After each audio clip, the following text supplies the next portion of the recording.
I ain't feeling your side. I want to hear your thoughts.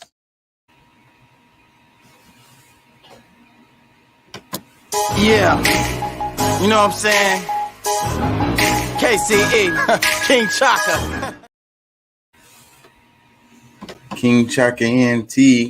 Y'all can check out the music on Spotify, Apple, and other services. Hey, how y'all doing out there? How y'all feel? Remember, an educated and united public cannot be controlled.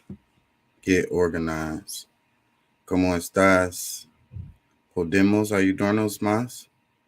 Si se puede. A father or child support. That's the name of the show. A father or child support. I was looking at a title, Reasons to Have a Father in a Child's Life. Something like that. But it was too wordy, so I broke it down to a father or child support. So it's really kind of for the ladies, asking a question or trying to make a point. Reasons to have the father in the child's life, because in our society it seems like a lot of the ladies, a lot of the women, they feel like they don't need a father in the child's life. You have the ones that say, I didn't have my dad in my life and I turned out just fine, so my kid don't need father either, they'll be just fine. And I feel like it's an issue that needs to be talked about, and I've talked about this before. I don't know, but it's been weighing on my mind this week, so I figure we could talk about it. Um, does the child support replace the father? Is the child support enough? Is that all you need as a mother, to take care of your child, for them to have a healthy environment for them to grow up in and be productive? And I think about a lot of things. Like, one of the main parts that I like to harp on with this particular topic is that when you cut the father out of the child's life, it's not just the father that the child is losing. It's that whole side of the family. The grandma, the grandpa, uncles, aunties, cousins. You have people, like, even if the father is not worth a damn or whatever, it's hard for me to believe that there's no one on that side of the family who cares about that child, enough to want to be there for that child, to help you when you need things, like, but the child could need a car. Let's say the child's a teenager, they need a car, that could be uncle or grandpa or grandma or cousin who steps in and does that. It could be multiple parts of that side of the family who could step in and do different little things that won't be too impactful to them specifically as far as like financially painful or whatever, because they just do a little thing. But for you and for the child, it will be a big deal. One less thing you have to worry about, one less thing that you have to pay for, one less thing that's coming out of your pocket, regardless of how much you're getting in child support as far as monetarily, you know. Just try to sell the point or the idea that, you know, the mom is losing and the child is losing, you know, a lot, you know, when they're just getting child support from the father, you know. And then in the media, they like to say that, it's really all of these fathers just don't want to be in these child's lives. And from what I can see, I don't believe that that's true at all. Like, I believe that that's just a narrative that's been sold. It's kind of like when you look on the news and you just see black people committing crime. You're like, black people just commit crime all the time, because that's what you see on the news every night. It's the same thing with the fathers, because the news stories that they cover, I saw one, and I think that's part of the reason why I wanted to talk about this, was because I saw a horrible story where it was a father who was on FaceTime with the mother and killed the kid on FaceTime. It was a small child on FaceTime with the mother and killed the kid. Like, I don't know much about that story because I didn't read much more into it, because I don't care to like know those grisly details related to it. But not to say that these kinds of things don't happen. What I'm saying is the media loves to promote these kinds of things, because then the mothers who see these stories, they first thing they think is like, okay, see, that's the reason why I can't trust that my child being with their father. I can't trust it. They're going to hurt my child. They're going to have my child around people that, are going to be abusive or whatever, or a bad influence on my child, da da da da da. And so then they use this as an excuse, because they're like, okay, I'm the mom. I have to protect the child. I want to make sure that the child is safe. So for me to ensure that the child is safe, then I have to keep them to myself. I can't let them go anywhere. I can't let them be around the father or any part of that side of the family. Every time I look up, I see a news story that says a father did something to the child, like when the mom isn't there or whatever. But it's like, again, there's a reason that these stories are the ones that get played and replayed in the news, because they serve a purpose to support the narrative. Because there's the reason why there's a narrative is because there's a benefit that comes from families being broken up in this way. The corporations benefit from this in a lot of ways. In a lot of ways. There's a whole industry, there's multiple industries that depend on single parents, single mothers specifically, to continue to thrive, lots and lots of money every year. So, and then there's another part of that related to control. It's much more difficult to control a family who is intact. It's much more difficult to force them to do this, that, or the other. When there's two incomes, when you got more than one parent working together, and also that's how you build wealth. That's how you build generational wealth. That's how you build real security. That's how you build resilience to be able to deal with the fluctuations of the economy.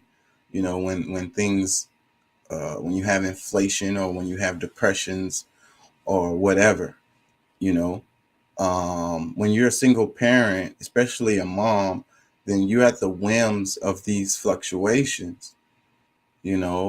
Um, So the state has more control over you. So this is what I'm trying to get you to understand, is that, there's a much bigger picture related to this, but it it tends to come down to the selfishness of that person, you know, wanting to have control, wanting to, be the sole beneficiary or whatever, to be the sole provider, to be, superwoman, if you will. I did all of this by myself. I don't need no help.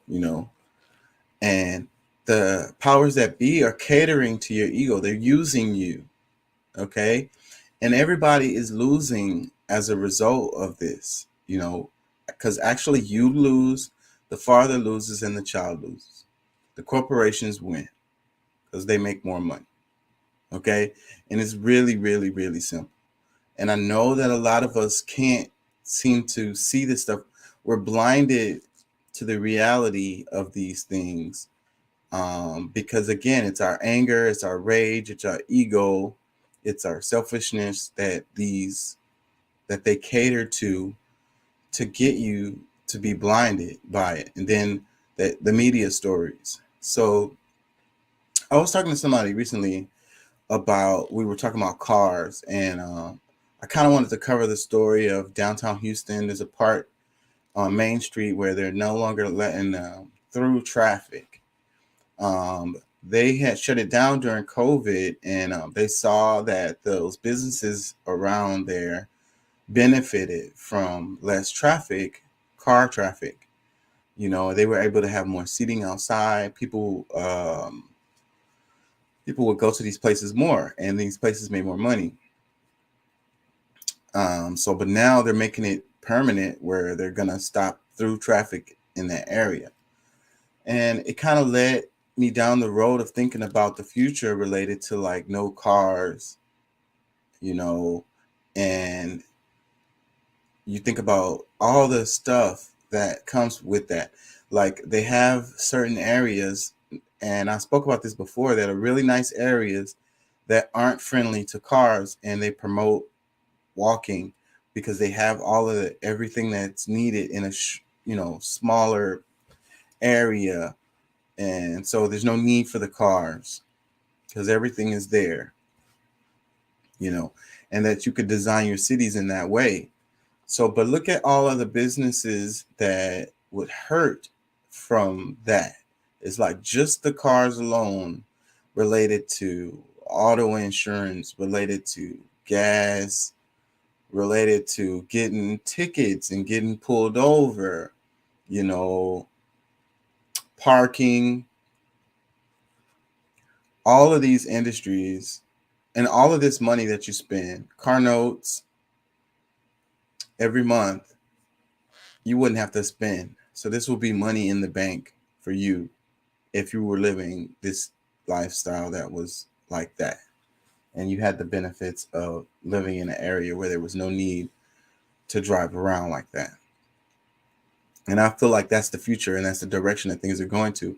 How this is related to the father or the child support is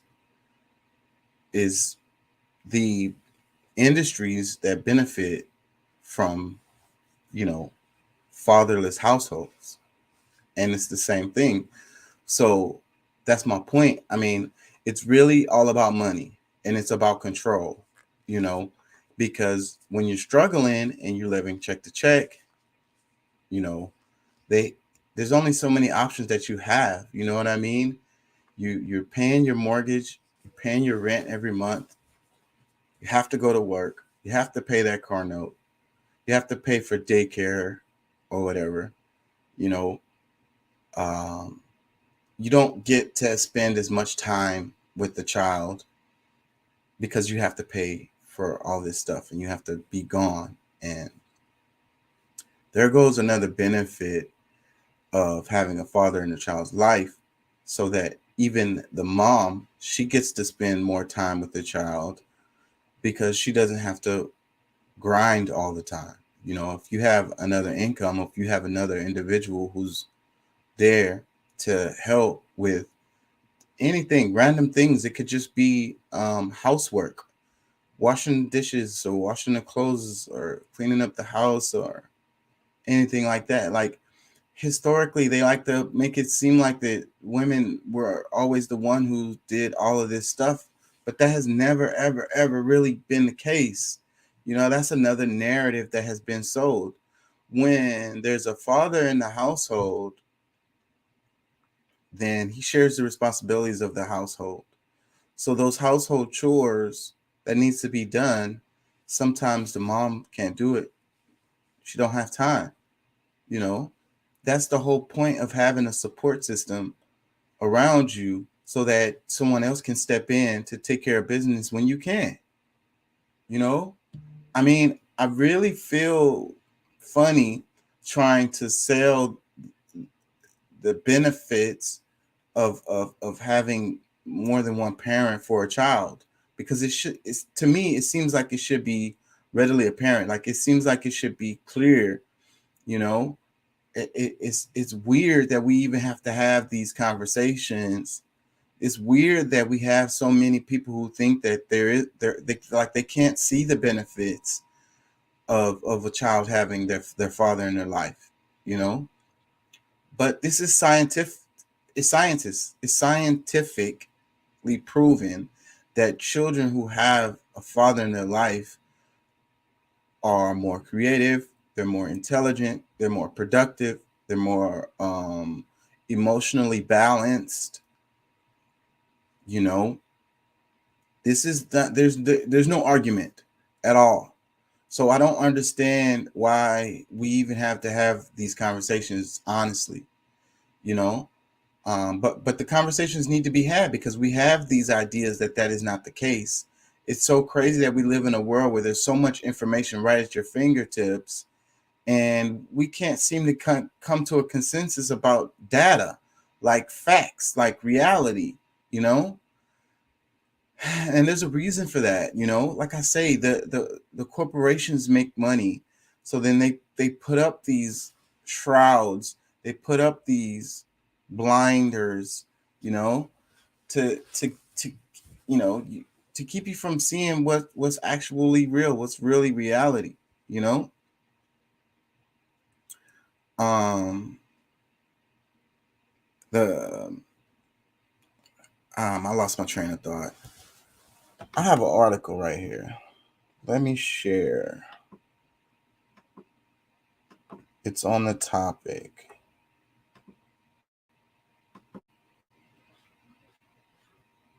One second. Am I sharing? I hope y'all can hear me. I meant to fucking check that. So when I'm here alone, I can't tell if I'm being heard. Okay. All right. So this is the article, AP article. It says, since of U.S. men on fire June 15, 20. Let me get this. All right. It says, Orlando, Florida, AP.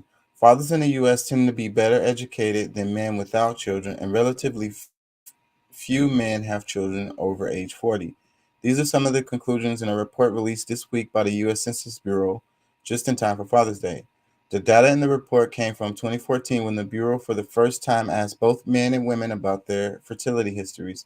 The goal of the report was to shed greater light on men's fertility, a topic less known than that of women's fertility, according to the Census Bureau. In recent decades, there has been growing public and academic interest in fathers and fatherhood, given the importance of fathers in children's lives, the report said. It found that 60% of the 121 million adult men in the U.S. were fathers. About 3/4 of fathers were married, almost 13% of dads were divorced, and 8% had never been married. Just under a quarter of U.S. men between ages 40 and 50 were childless, and about 17% had never been married by the time they were in their 40s. Both figures were noticeably higher than for women who had reached middle age. Just under 16% of women between ages 40 and 50 were childless, and 14% had never been married, according to the report. There were also noticeable differences in workforce participation between fathers and mothers with young children. Nearly 90% of fathers whose youngest child was under 6 were employed, while the figure was only around 60% for mothers, according to the report. There was no difference between the sexes for childless men and women. Men with children tended to be more educated than those without kids, although the report noted that may be the result of age, since the chances of becoming fathers and reaching higher education levels increase with age. Fatherhood also varied by race, ethnic background, and age. Almost 30% of Hispanics in their 20s were fathers. That was true for about a quarter of black men, more than a fifth of white men, and an eighth of Asian men. By the time men were in their 40s, their disparities had narrowed. More than 83% of Hispanics were fathers, around 80% of black and Asian men were dads, and around 3/4 of white men were fathers. Oh man, that's it. I didn't get a chance to look this up. Really was hoping that would be better.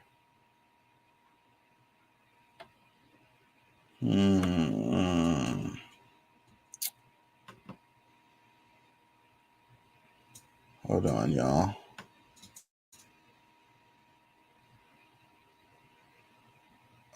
Let's see. Fatherhood changes everything for Lions Eric Abram. When Lions tight end Eric Abram was prepared for birth of his child, his teammates told him one thing: "Watch, your life is going to change."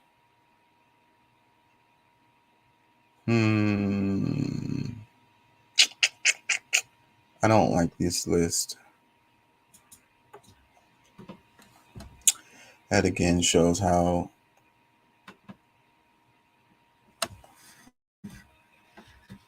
the media is.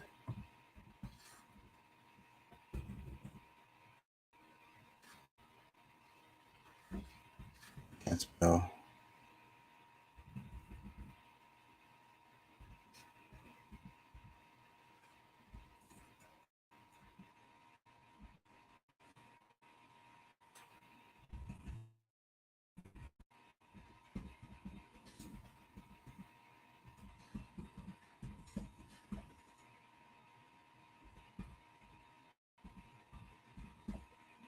I can't spell right now.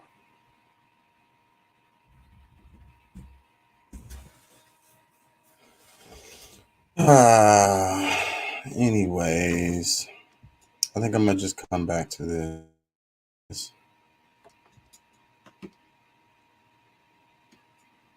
Because this is an emotional topic for me personally, and that's why my brain is kind of like all over the place on this. Wish I could pull up some academic stuff that shows, but I ain't got time to look it up.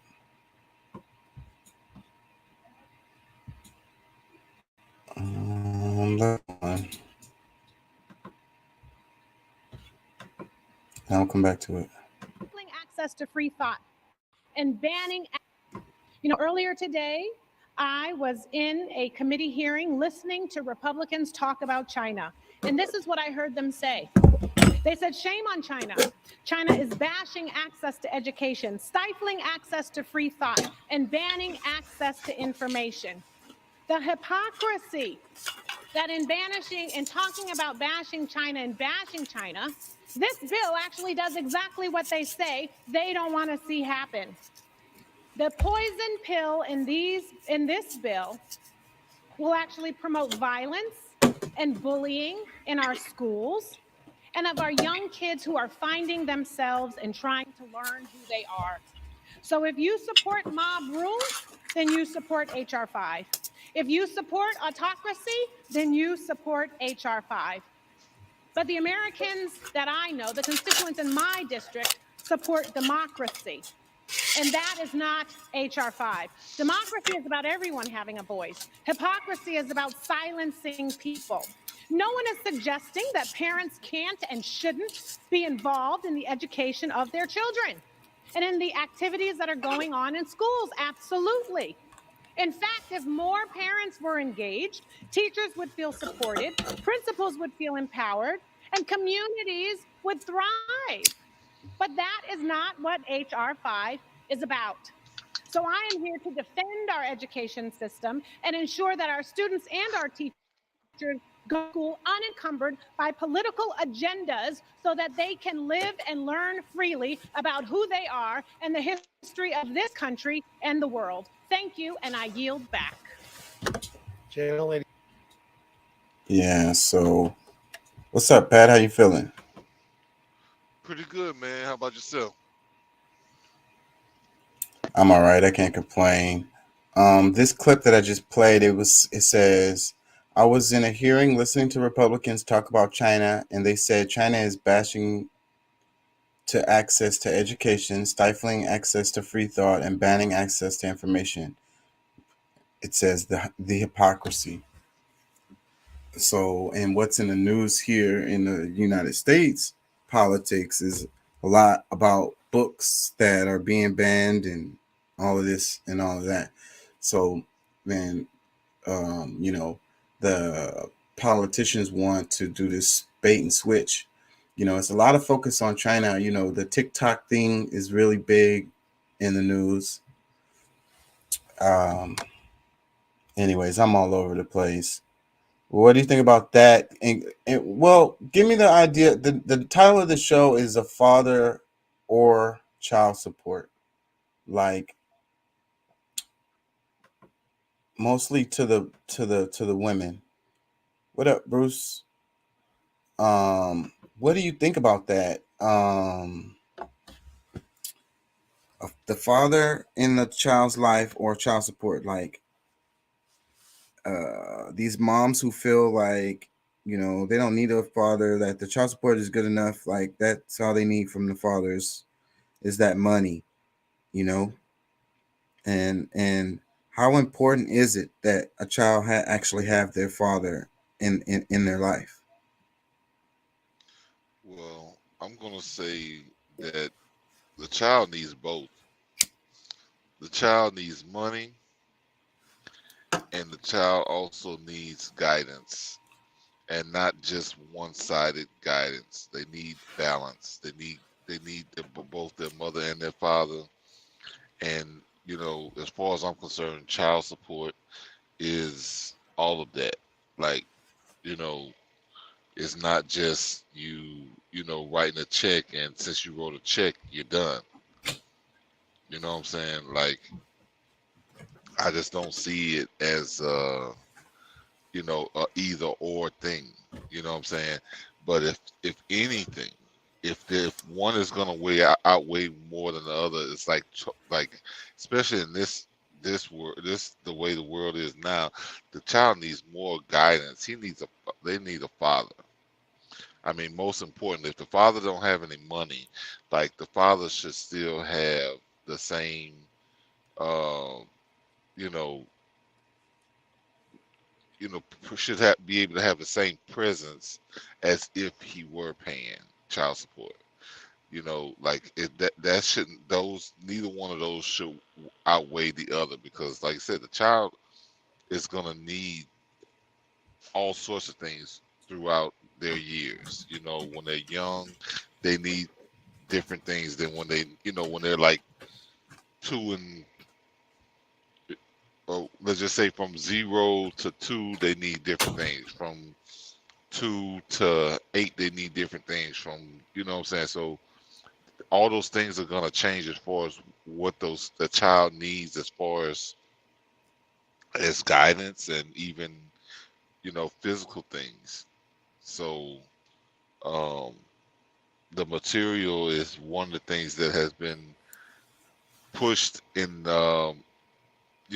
was as far as making sure, because there's things in place to try to make sure that the father pays, but there's nothing that's really in place to make sure that the father at least has the right, like, to be there regardless if they pay child support or not. That's where I think that the system falls, because no matter what. A lot of times the kid doesn't even know about the finances and what's happening with the finances, but they do know that their father is not there when they feel they're needed. You know what I'm saying? Like, and that son or daughter, like they need their father's presence, their guidance, their, like a part of who they are is attached to both of these people. And if they don't really get a good balance of the two, they're gonna fail. They're gonna not get everything. Not that they can't. They can't be productive people, but you know, they're gonna have the trauma. We had a conversation a couple of weeks back, about a week or two ago, about especially like men dealing with the trauma. The trauma is usually stems from childhood, and how well you're able to um, balance yourself based on what you receive from your parents. And that's a big deal. So I mean, as far as mental health, the the having a strong psyche is going to be based on the relationship that that child has with its parents. That emotional support. Because I think I know what you're getting at. Being able to know how to handle yourself emotionally, being able to cry, and that kind of thing we were talking about on the other show. So, Yeah, but on this topic, like I have a unique perspective, okay? Because my daughter's mom passed away when she was 2, and so, but I get Social Security every month for her, and it's like 800 something dollars, you know, and so um a lot of thoughts go through my mind. It's hard for me to kind of talk about this, but it's like on the other side of it, it's like it's kind of like me receiving child support from her, but and not having her there, right. which would be a lot more, like a lot better for your daughter if she had her mother there to support her through these different things and And I can talk. see the damage that it has done. I can see the pain. I can see the stuff that I can't do. You know what I mean? The the inefficiencies, the stuff that you know, that she's losing, that has been lost and can't get back. And that's the reason why I'm so sensitive about this topic on the other side with the fathers, because I can see it in my life, Yeah, how much it hurts me personally and how much it hurts her. You know what I'm yeah, saying? right, So uh the argument that just getting the money is good enough, for me, I can clearly see that that is just not the case. yeah, like like the damage from not having that other parent around is tremendous. It's freaking huge. Like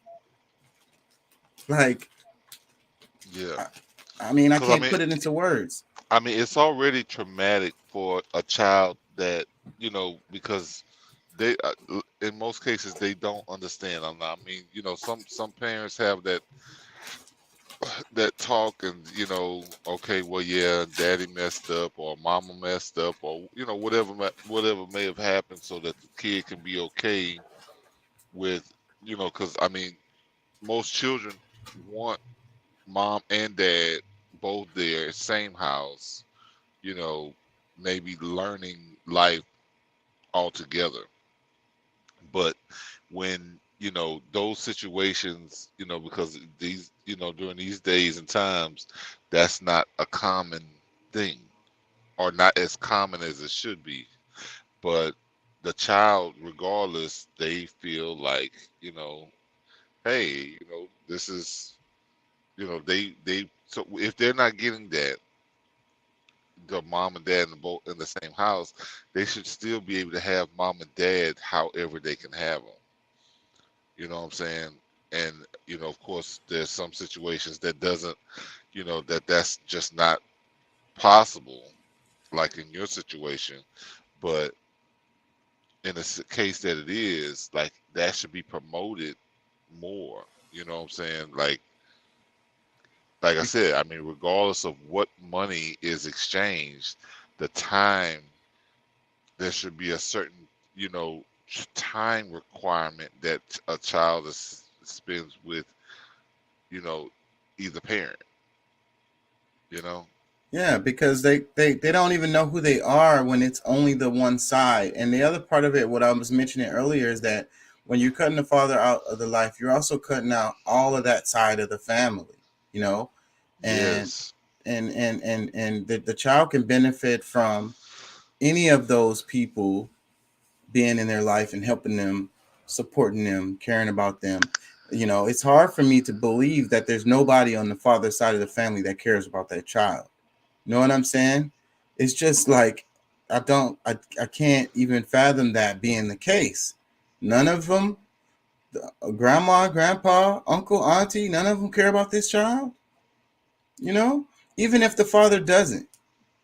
Yeah. You know, so you know, and the benefits that the mother gets from having just a little bit of help every now and then.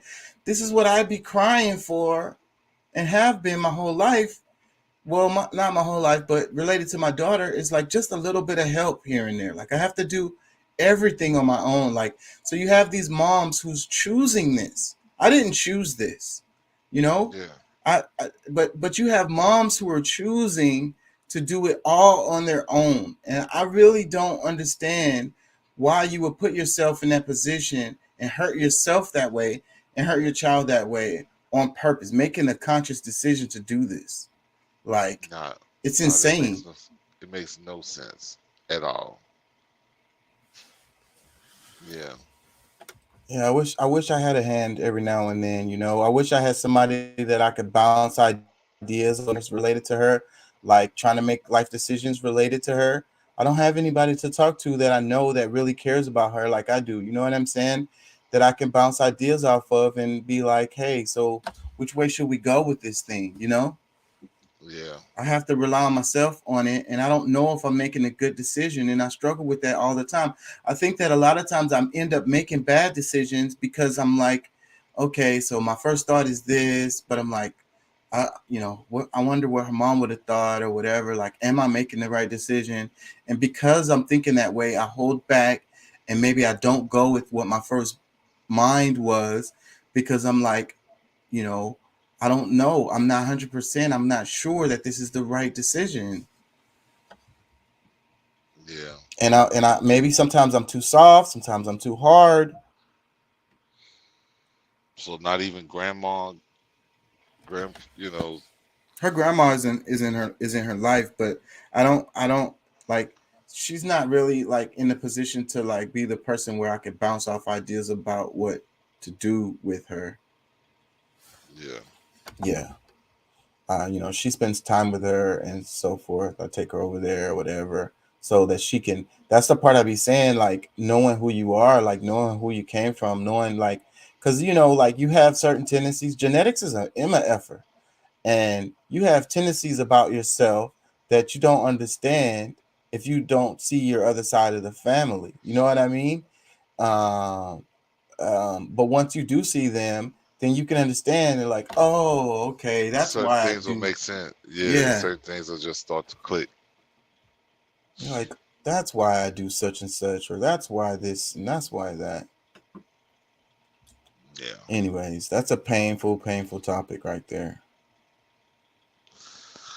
Yeah, I can definitely I can't say necessarily relate, I mean, me and my son's mother, you know, we get along, you know, like these days, we were like at one point getting along way better than like we are now, but there's, I guess different things that's happened that's, you know, well, I guess we agreed that, all right, you know what, this is not working, this is, regardless, I mean, me and my son, I mean, we talk every day.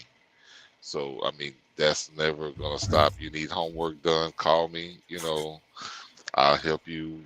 You know, I can while I'm running down the highway, whatever. You know what I'm saying? So I don't let whatever relationship me and her had or have or whatever get in the way of what relationship me and him can have.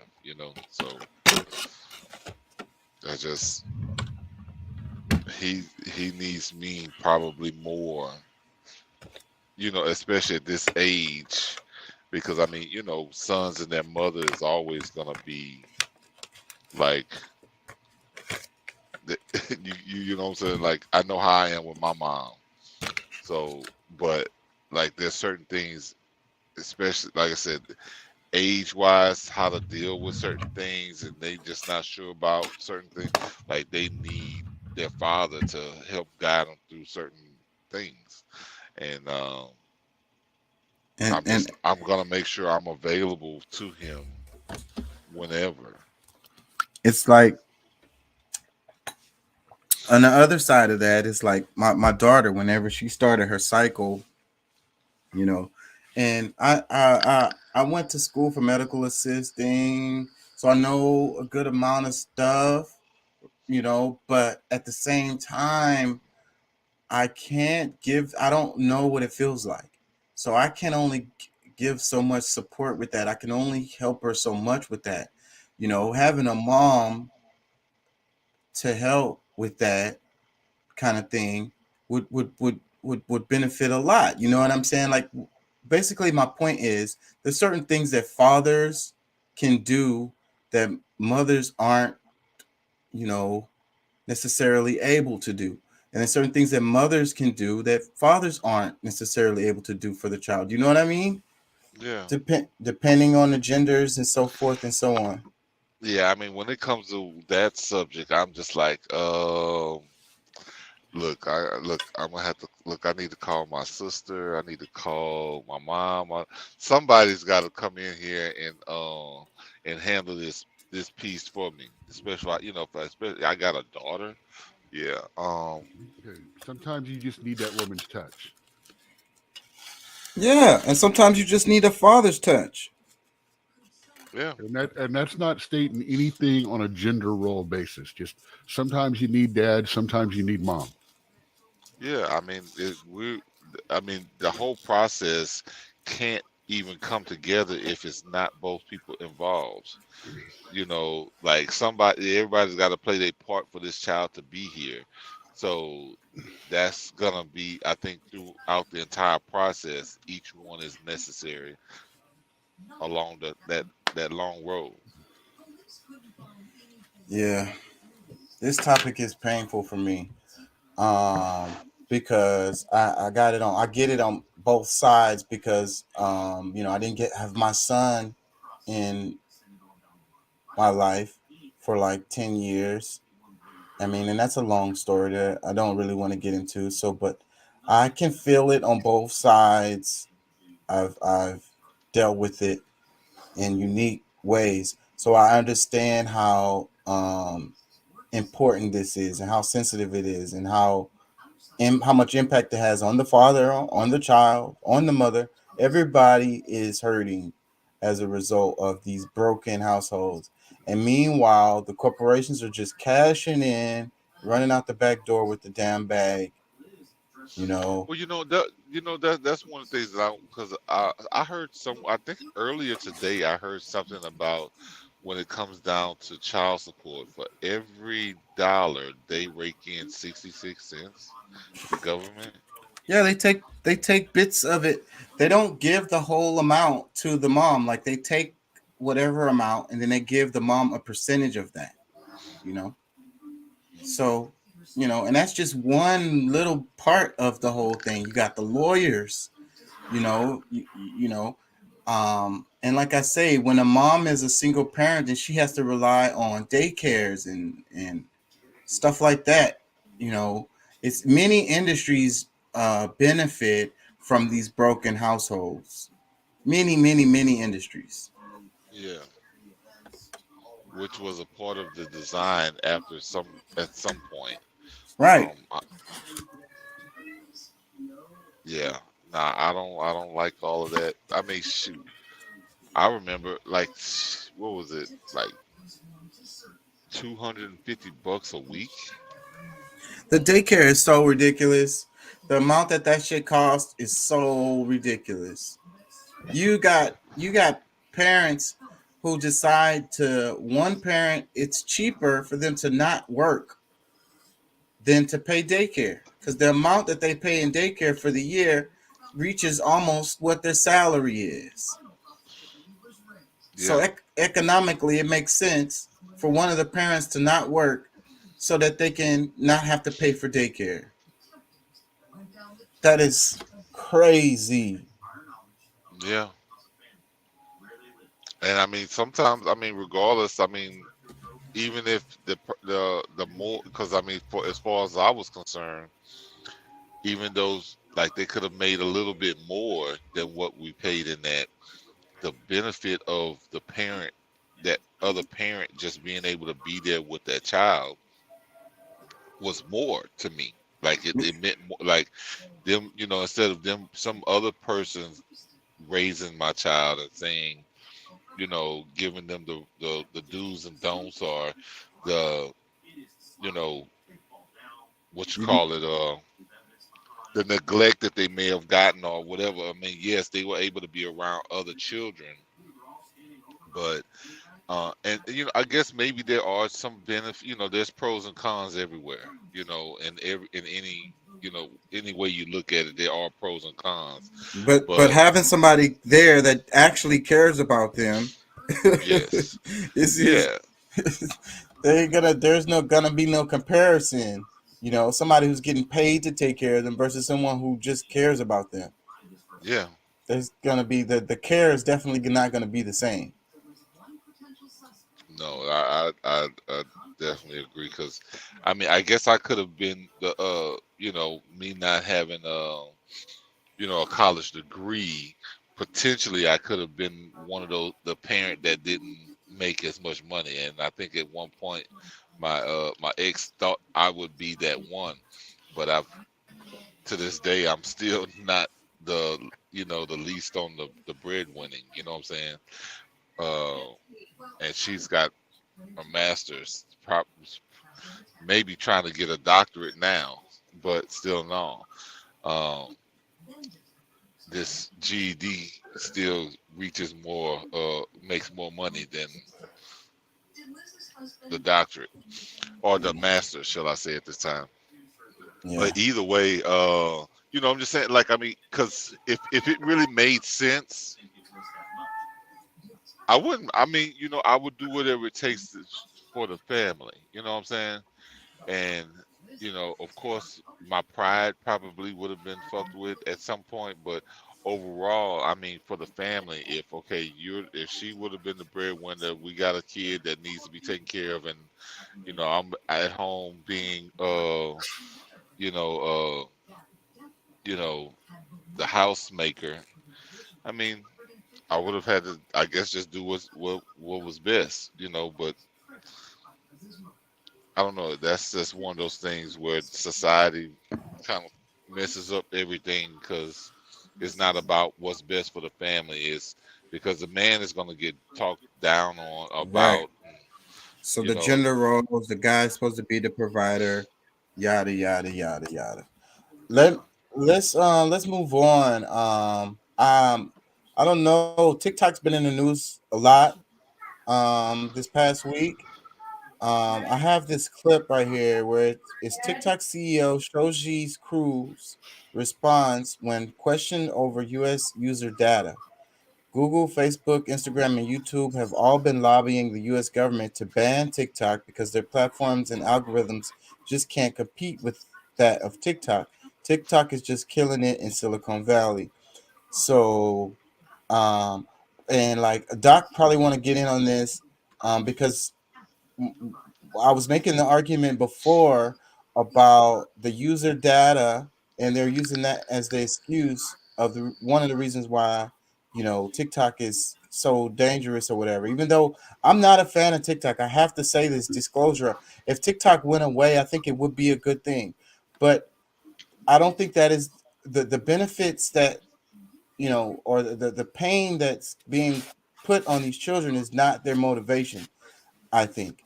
So they were talking to this guy, Mr. Show, about it, and he said, he was like, okay, y'all talking about the way we use the data, so but what about the American companies?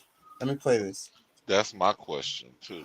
Is to move American data to be stored on American soil by the American company. I understand that, but you're sidestepping, or I haven't read anything in terms of TikTok, how you can actually say, and you spoke in your opening statement about a firewall relative to the data. But the Chinese government has that data. How can you promise that that will move into the United States of America and be protected here? Congresswoman, I have seen no evidence that the Chinese government has access to that data. They have never asked us. We have not provided. But you know what? I've asked that question. I find that actually preposterous. I have looked in. I have seen no evidence of this happening. And in order to assure everybody here and all our users, our commitment is to move the data into the United States to be stored on American soil by an American company, overseen by American personnel. So the risk will be similar to any government going to an American company asking for data.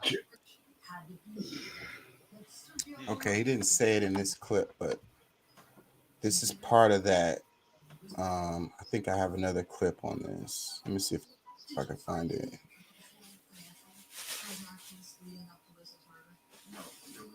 Where he says, what about the American companies?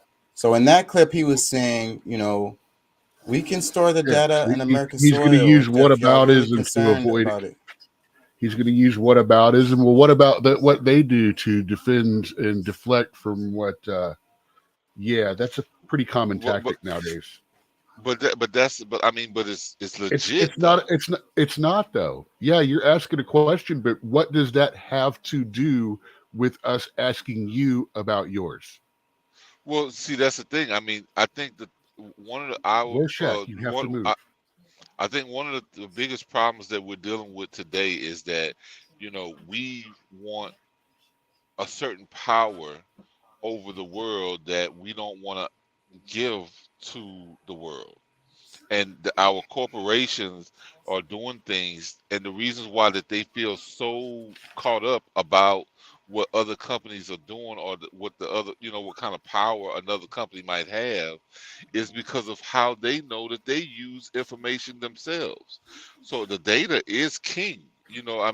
Whatever's happening to our children doesn't matter so much to the to our government or to corporations. Like what they're gaining is key, is king.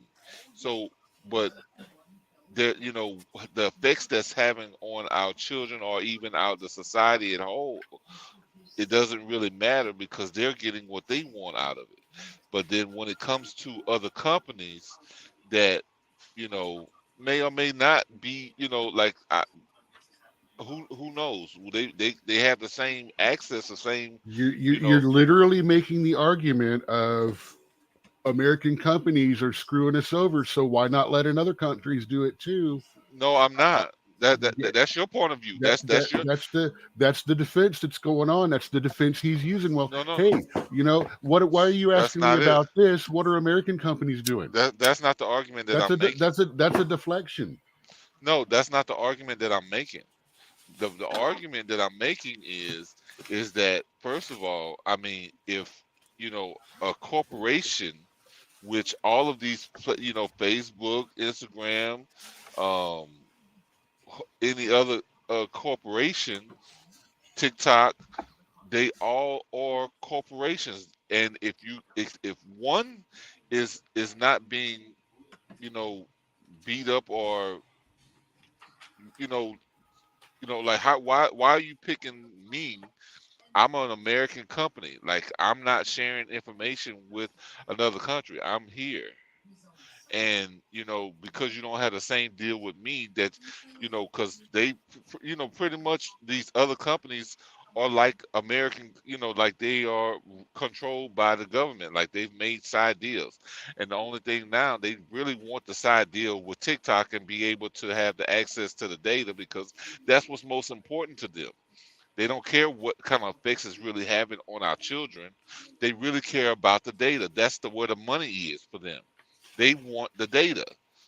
That's the part that I think the average American is not seeing, is No, because they don't want the data. They don't want this particular data to be instantly accessible okay, by the CCP, that's which not. it I don't. is I don't because believe that. there is a master console. I This don't has believe been that. proven by a guy that got completely shut down. They've got a console that they can pull it up. New Wave or whatever the name. I'm still looking. I can't find my pages on it. I've got 3 pages on this stuff somewhere. But the guy, they are a Chinese company. Therefore, at any time, CCP can walk in with no warrant, no writ, or anything and go, we want all your data on this person, this person. We want tracking, info, contacts, location data, all of that. And they now have full access to that. And ByteDance, that's it. ByteDance has to give it to them, and they have to have access to that according to the company charter and what the CCP allows. They have to have full access to all exclusive data that the company has. So that is the problem with the data and the tracking on it. I mean, we can completely just not worry about the deadly challenges and stuff where these kids and people have been going to the hospitals. I mean, the completely unmitigated, unclarified censoring, the shutting completely down of anyone that spoke against the Fauci ouchie or anything like that. I mean, right now, see their data collection policy. It's the internal document. There has been an internal document ordering suppression of posts of certain users to ugly, poor, and disabled people, meaning they don't want the ugly, poor. They're actually stopping ugly, poor, and what they consider disabled from going on there. Their data collection policies include information you provide in the context of composing, sending, or receiving messages.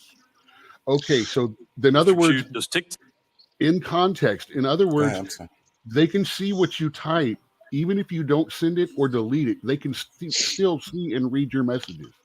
Okay, so now let me ask you. So I mean, you're obviously not a constitutionalist. You don't believe in the Constitution, because I mean, I don't understand why you're saying that. Well, because I mean, all right, if freedom of speech, like, because it sounds like more of a freedom of speech thing. Like they're trying to ban certain people and certain things, and if they do, they have the right to be. I'm just going through the things that they ask for, the things that they're allowed and require. Okay. To watch these 30-second clips, they need your phone model, your screen resolution. They need your current operating system, phone number, email, location, keystroke pattern, contact list, all of that. Okay. So. And so does all these other freaking companies do the same. They all do that. But they do not include necessary immediate location, and they do not include in context of composing, sending, or receiving. Meaning, like I said, they literally can. This particular app gives them permission to literally monitor your phone in real time, which no other app allows. None allow access to that degree. Let me play this clip because I think he refutes that in this clip. Let me see. No, I wrote this directly off of their terms of service. The data for your. Here, let me play this. In other words, under our bill, you can only use the data for for your own purposes, not to sell it to anyone. Would you commit to not selling your data to Fuck. That's why I don't like to use YouTube no more. anyone?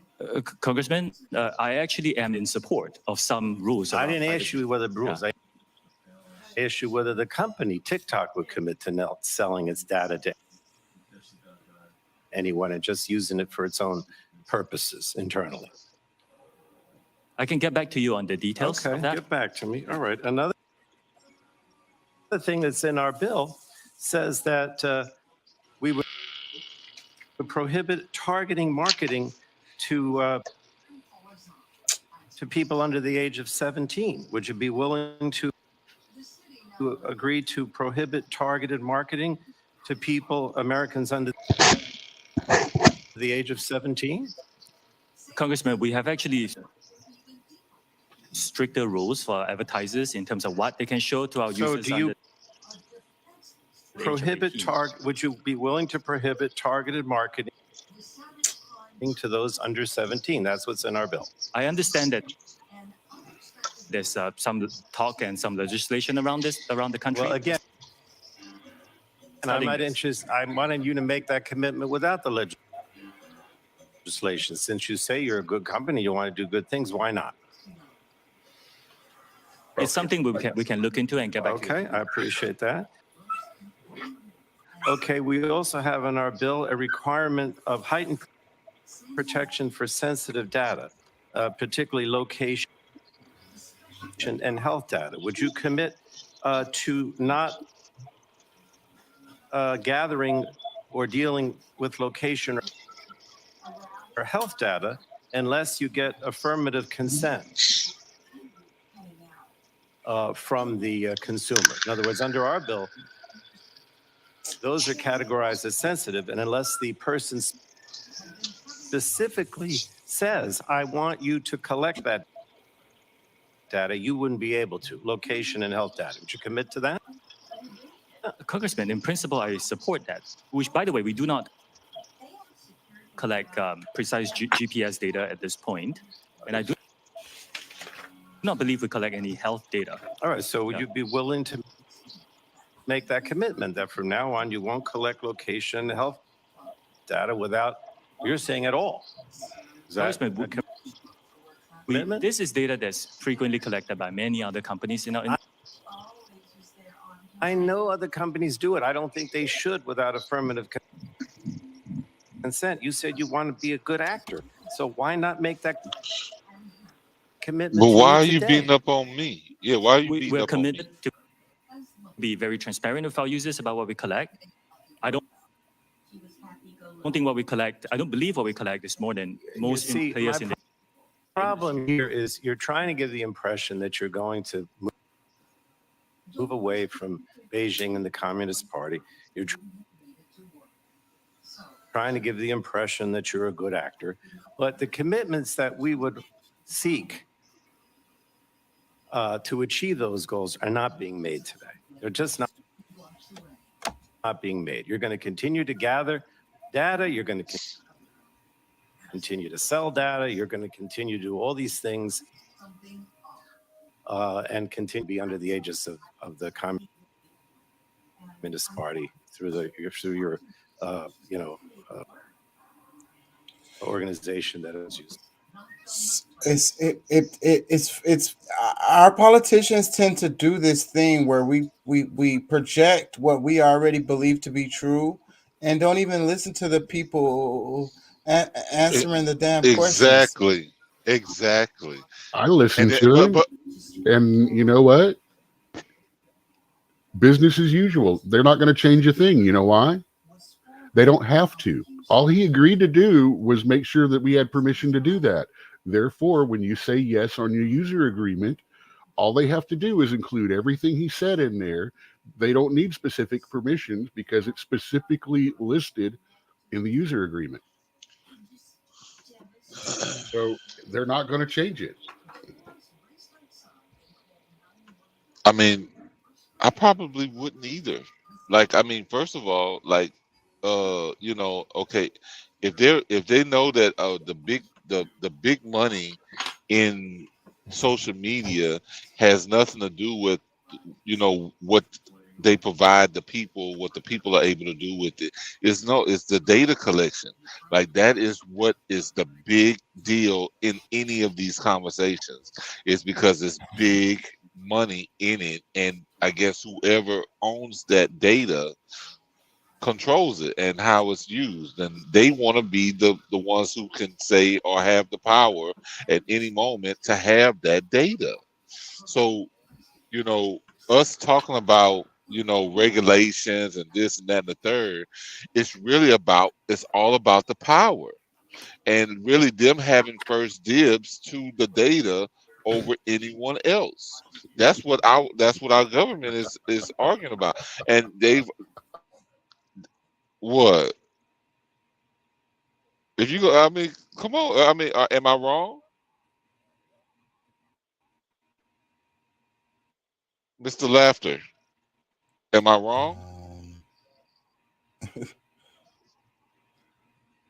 No, I understand what you're saying. Well, no, I'm just saying. I mean, you laugh, so I mean, I'm trying to understand.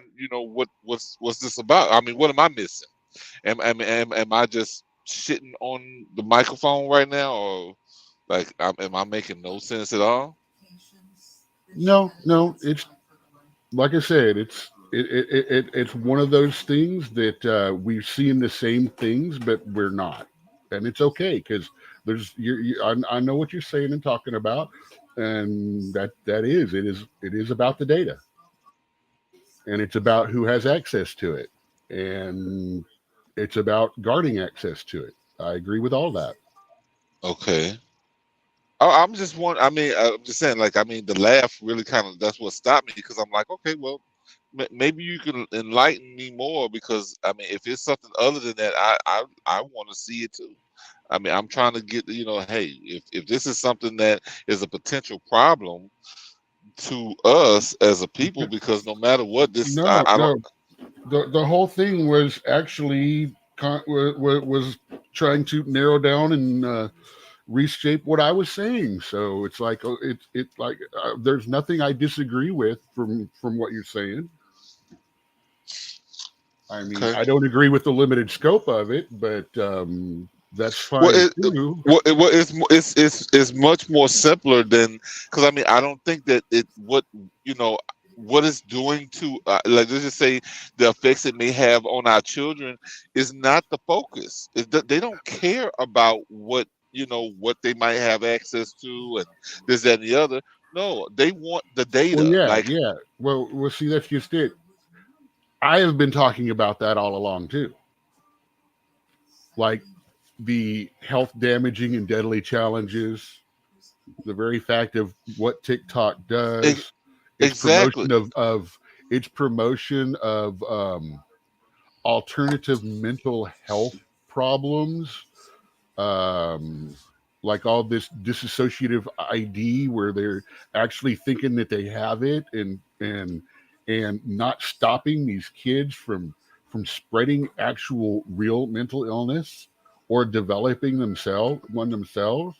All these Tourette's people thinking, oh, I've got Tourette's, and all of a sudden they see a couple of TikToks. Oh, I've got Tourette's. They do tics for a while, but if you look back 3 months before, not a single one or sign of it. But all of a sudden, oh, I've got full blown. I mean, the self-diagnosis of mental illness. Like I said, the internal documents where they said we want to suppress anyone that's too ugly, too poor, or disabled. I mean, yeah, you notice I'm not talking. I only bring the data up as one of the points. And the problem with it is the fact that the CCP has absolute access to it and does not have the responsibility, nor does ByteDance have the responsibility to reveal or let anyone know that kind of a request came through. Yeah, because see, my concern goes. I'm sorry, your turn. Yeah, let me talk. I can't argue with the damage that TikTok has done to a whole damn generation of our children. Like, they've had a extremely detrimental impact on our children. Like, a whole damn generation is freaking screwed up as a result of TikTok is what I would say. But I think that the political angle on this is not because they care about the children. It's more of an attack on the tech companies, the competitions between the U.S. tech companies and the Chinese tech companies. And not only that, like the hegemony of the China in the world, so it's kind of like a part of this Cold War thing that's going on with China. And they're using TikTok as a proxy, if you will. That's my Yeah, point. yeah. Well, and that's I think that's along the lines of what I'm seeing. But as far as I guess the way I'm explaining it, yes, it is very simple on what our government is looking at, because I see a bigger problem out there, but there's not. They may have made some mention of it, but the concern is not really with the effects of the TikTok. What they're doing is more on what you know I guess what's the terminology they use, I guess as far as us talking about the data, that seems to be a lot more important to them than the actual effects on our children, because I mean, I guess social media as a whole has some effects, but it seems like TikTok is one of those things that children want more than, I guess you could say, because I mean, I guess Instagram would be one of them, one of those things, but Facebook, all of them have a negative effect to some point, and that by them not bringing people into that same all of them into the same conversation is mainly because they have what they want out of those companies. They can have whatever negative effect it is going to have, but since we have a control over the data and how it's used, okay, we don't need to beat up on them. We're going to beat up on these guys because we need them to come into this compliance of what's going to happen, and how all these different things, because it's not just an American, that there's TikTokers all over the planet. But I don't know. I mean, I just feel like they're not working on the behalf of the people with this conversation. That's Yeah, where that's my how I problem feel. lies. They're not being genuine. And Yeah. that China brokered a peace deal with what is it, Iran and Ukraine. Afghanistan? Oh Well, they're yeah. working on the Ukraine one, but they actually pulled it off with I want to say it's Iran and Afghanistan. Iran and Saudi Arabia. Saudi Arabia, that's the countries. Okay, thank you, Doc. They pulled that off. And so with the Ukraine thing, they're trying to do that there, and the U.S. is like, oh, I got it right here. It says, funniest headline of the day: the U.S. fears that China's peace plan for Ukraine may actually work. Peace is indeed dangerous idea for the military-industrial complex, like health for big pharma or truth for the mainstream media. U.S. fears war-weary world may embrace China's Ukraine peace bid. Xi Jinping's meeting in Moscow with Vladimir Putin put on Biden administration is an uncomfortable position on the sidelines. Let me see. I think there's a Bloomberg article.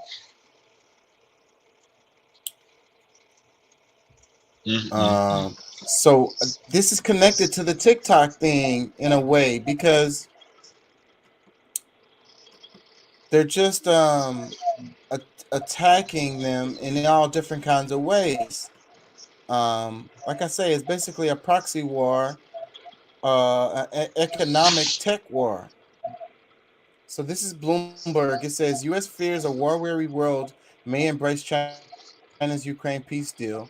U.S. left on sidelines as China-Russia bro-fest cements ties. Some uncomfortable realities of Xi's visit to Putin Moscow. Bloomberg. Let me see. Are they going to even let me read the article? I think I have to subscribe to read the damn article. Yeah, they're not going to let me read it.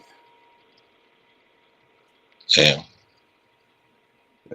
It was by Ian Marlowe.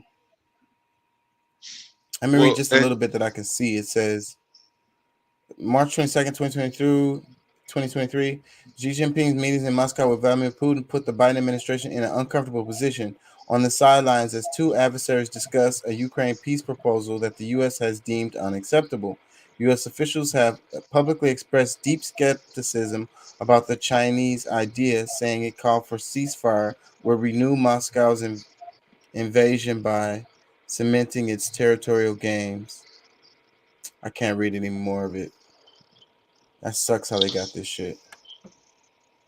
well, just think if Xi Jinping and Putin took a different approach, or like the same approach that our officials potentially would take in a situation like this, we would, we would hear something happen to the president of, Zelensky. Something happens to him, and it's like, oh well, we got to put somebody in place over here to run this area, and it just so happens to be someone who leans towards the China-Russia motives. You know what I'm saying? Like, if people were playing the same game, but actually had a long game that was better for the people, because I mean, war is not the answer for the people. Period. Like, we lose more through the war. Like, if we actually calculate it and really look at all of it. So I mean, honestly, I really hope that regardless of what we might think of Russia, because I mean, I'm not even going to talk about how I feel personally, but just as a whole, hopefully they can come up with a peace agreement that can stick.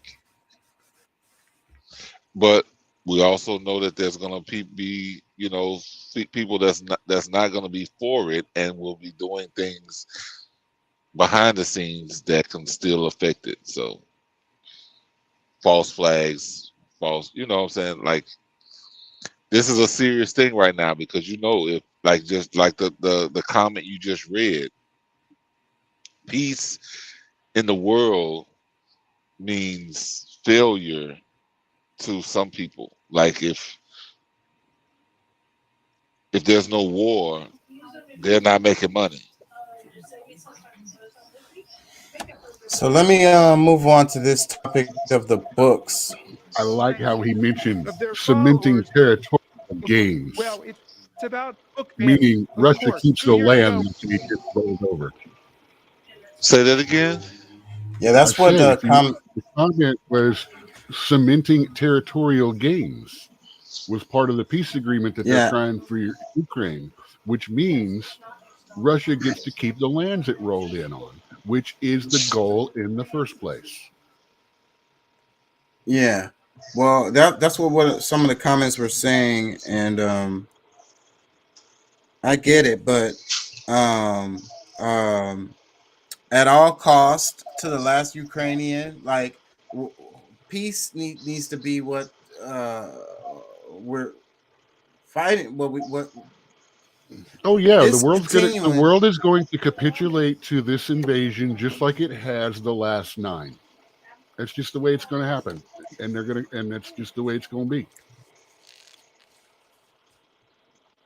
I think so. I mean, we And they're want going to do it, demonize- and they're going to do it the next time they invade somewhere, and they're going to do it the next time, and they're going to do it the And next time. But we want to demonize Russia. So what about the United States in Iraq and Afghanistan? And Yeah. What about Yes. ism? What about ism? What about them? What about No, this? What about this bad and not stop one? You Why see that defend one by saying the other one is just as bad? No. When just the other day you're talking about how you can't compare how one bad thing is bad like another. I'm not. Yeah. What I'm saying is, it's the hypocrisy of saying the United Exactly. States is the And one where's who's the about freedom. hypocrisy? Where's the hypocrisy of you using as a, why not admit the fact that you're using hypocrisy to make a defense against something that's just as bad? No, it's not making a defense. It's just what's fair. Like, I mean, look. They're The both way you're bad. talking about it, it makes it okay. I'm not Whenever making it something, okay. whenever something is brought up about how what's going on, or whenever I say something in Russia, all you do is jump to, well, what about this? What about this? What about that? Well, Which means because you're bad. pointing, the you're pointing out that whataboutism it's not is as, you're saying it's not as bad because this went on too. no, No, the that's not what I'm whataboutism saying. is fair. The whataboutism is fair because first of all, like there's cause No, and it's effect. comparing apples and oranges in different situations. No. There's cause and effect, and you can call it apples and oranges all you want. One cause affects other things and made certain things happen. And if you want to ignore those things, yeah, I mean that's Well, very that's just American. it. You guys want to ignore everything that led up to this and go No, Nazis, no, we're and that's been reminding the you. defense. No, we're reminding people of the things that led up to this. That's the whole point. No, Like when we I can't reminded you we guys can't of look. what led up to this and went all the way back to 1993, I was accused of No, creating a mainstream, of following the mainstream media and no, arguing what they argue. no. Just because see the same because we were doing the same thing. It was just certain things that you highlighted that and left things out that was very significant and important to what's happening now. Like that's the only thing because as far as I'm concerned, I know I'm just based on what I do know, you're not necessarily a warmonger, but at the same time, yeah, some of the Oh no, key this points this that this needs to some of the end. key It's points. stupid right now. You've got one guy saying we're going to fight to the last. We got another guy saying, well, we're either going to destroy you, or if we lose, we're going to nuke the fucking world. Right. So there's Well, no positive benefit to this continuing. Which So means no side but should be argued for positively or no, made no, to no, be no, no, no, better no, or no, no. worse. But Period. see, because and see, you don't. I'm not In picking your a side. opinion, in I'm your so, opinion, no, I am. But however, in your opinion, you feel that one person was totally right in this situation because No, I somebody's do not feel like someone was totally right. I feel like someone was totally wrong. well, but The that leaves somebody. But that leaves warmonger somebody. is That the doesn't person mean that that some. said, I am not going to invade, and then invaded 3 days later. No, he's yes, but but no, that was if I won't invade if they could come to the agreement. But then they could have did the agreement, but they chose not to. Well, the week So before that, it was just exercises. There wasn't even a if-then yeah, situation. well, It was yeah, I just mean there's exercises certain while we're doing this. yes, they use certain terminology because they even though they know what's already happening and in the decisions that's being made, they have to still be to a technical about how they approach it or but they knew but because of the stance that was being taken what it was leading to, like these people are not stupid. So yes, they are still preparing to go into war because they knew that the decision that was being made was not going in the direction of peace. So when you really think about the wholeness of everything, like okay, the person that's being called the warmonger is the one who didn't want this to get to where it is now. It's like, look, can we go with our original agreements? Like, can y'all please just follow the He's original the one. agreements? He's been spending money arming the separatists to put it in this situation. No. And yeah, America did the same damn thing in other places. and Well, they're I mean, both They wrong. did it. They did it. They did it the first time they invaded Ukraine and took the peninsula from them. But So but you see, they're one of And the that's problems. when the Nazis gained power. Was the No. first time that they rolled in. That's when the Nazi guys started gaining power. Till then, they were just scattered militia. You talking about Zelensky? No, the when they were Scarlet something and the Avon, the Donbass region and all that. The three different neo-Nazi groups that rose to power because when Russia came in, they got out there and started defending the country, got popular with the friggin' people, and now after that happens, now they're using them as an excuse to come in again. That's one of the excuses. But see, the point is peace. The point is peace. Like you've got China trying to broker peace, and you got United States trying to keep this thing going forever. You know what I'm saying? The Russia's wrong. You know what I'm saying? And the United States is wrong. And Ukraine is wrong. I mean, well, yeah, United States, Ukraine is the same thing. So I guess, yeah, So- United States, however you want to put it. All right. So wrong is wrong. Both sides wrong. But continuing to go down this road and escalating is not going to be good for the world in general. So then, Yeah. like, who's going to be the grown up in the room and say that, boom, like somebody got to make some concessions. We know who it's going to be. The bully's going to win. U.S. The bully, no, Russia. The bully is going to win. They're going to get the land Listen they to wanted. you, but They're no, going to get the listen- resources. listen- They're going to get the listen to nuclear you. facility. They're going to get the 2 bio facilities that they were their intention at the very Well, beginning of this. You said that I thought And you we're were going to give it biased. to them because I thought you didn't have I thought you had said there wasn't a side because as far as I see no, it, I said both there of- wasn't. both sides are, I said there was one wrong side in this. no, there's not one wrong side. There's wrong. Both sides are wrong. Wrong. Both How of them I did say things it? that should have been. But who did it first? And who? Okay, dude. Who Let did me it first? say I something. don't know. Let me say something. The cartels running the border just on the southern side of our border. We're about to seriously make a military move in them. So what you're saying is if we do that, it's okay by the same permission that we're giving Russia that this is okay, that it's okay if we Bro. just move our border down a little bit. Bro, Because- say, bro. I'm gonna say this. And more protection against the cartels and stuff like that, which we can provide that obviously the government there can't. I Bro. get your argument. No, and no, I do no, no, not no, no. agree. I do not agree with that. 'Cause Listen. that's Oh, I don't agree with that at all either. Stepping on Mexico's toes. That's the whole point because see that's the thing. Like we have so much stuff going on in on this side of the border, and it's not all because of fucking Mexico. You know what I'm saying?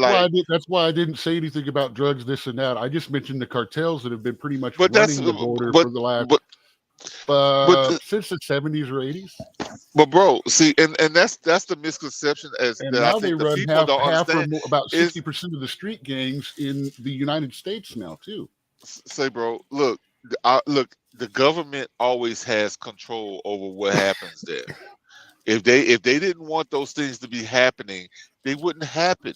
And that's the same thing with us in the United States. Like we can't try to act like we're the great actors, the best actors in all of these situations when we're not.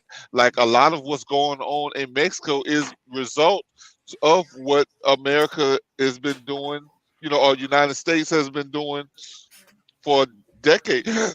For many decades. Okay, so like I just said, the result of what was going on in Ukraine had a lot to do with Russian interference. You just made the same argument that I did.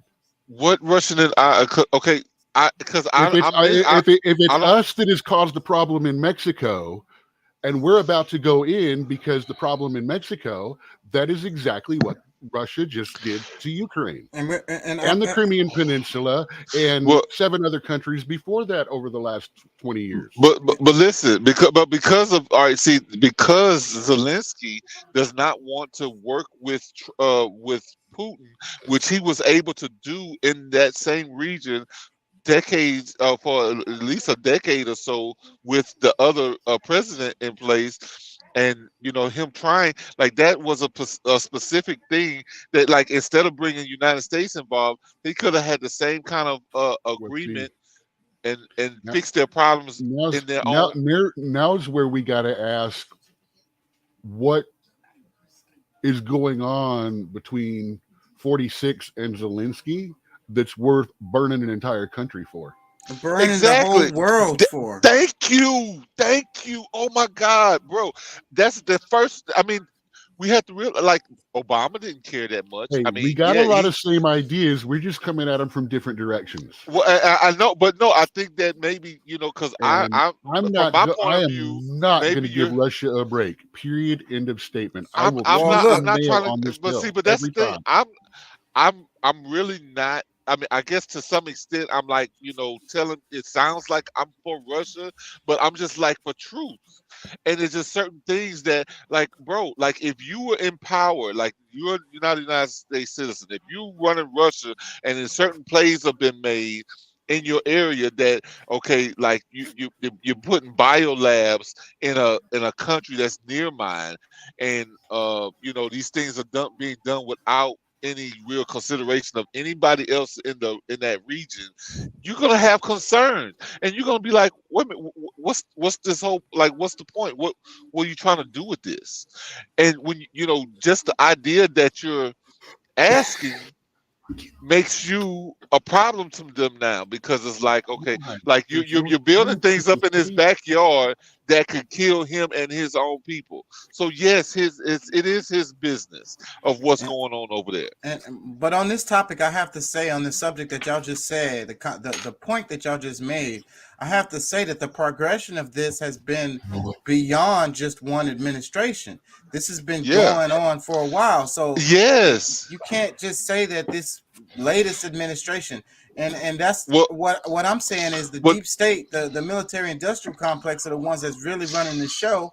And regardless of who was in there, we'd probably still be in the same boat. Potentially, but I doubt you know much about the revolution that they had over there, and the other upturned government, and the other corrupt one that they took care of, and stuff like that. But that was all what I had been talking about. All that the other night when I was trying to explain when it was just about what Ukraine and only Ukraine and U.S. did. Well, look, see, the thing is that like Zelensky taking the position that he has is because of the support that he is getting from the United States. So I think that if Trump was in office, things would have went totally different than what it's going now, because Trump would have been like, look, bro, y'all need to work that shit out, blah, blah, blah. And the talks, those discussions would have come to a close a lot sooner, because they didn't have the same hundreds of billions of dollars that would have been sent to them in support of whatever's happening. It's because Trump is a businessman trying to make a business deal to make all sides come out better. But that's the whole thing. It is going in and trying to dictate terms. But they're corporations, and you're right. But that's the difference. Yeah, and because of the interest that this president has personally has resulted to our country having just as much, or putting as much interest into. With 45, even if he had personal interest there, even if he had skin in the game in Ukraine, he still would have made a deal to come out more beneficial, because an uninvaded country is more valuable financially than one that's being rebuilt. Well, I can't say that he wouldn't, because I mean, that's just it. The Democrat guys, or let's say the people who work for the people who are representatives currently work for, are the ones that get all the money to go in and clean up after all this bad stuff goes on. So it's in their benefit for these smash wars to happen every now and then. Yes, I completely agree with that. A businessman does not want that to happen. He doesn't want war. Why? Because people don't travel to war-torn countries. People don't spend money to party in war-torn countries. And they don't go skiing. They don't drink. They don't go to fashion shows. Book hotels. Concerts. People, musicians don't go and do live concerts in countries like that. Movie companies don't go make movies in companies like that. Yeah. So that's the difference between, 45, he wants to make money. He's a businessman, hotel guy. He wants people to go on vacation. He wants people to have money to spend and do things. Yes. These guys want their buddies to have all of your money. So your choice to get ahead is to do one of two things: go in debt to the corporations to get an education, or to go into the military to help fight for them. Yes. Either way, they got you or your ass or your wallet.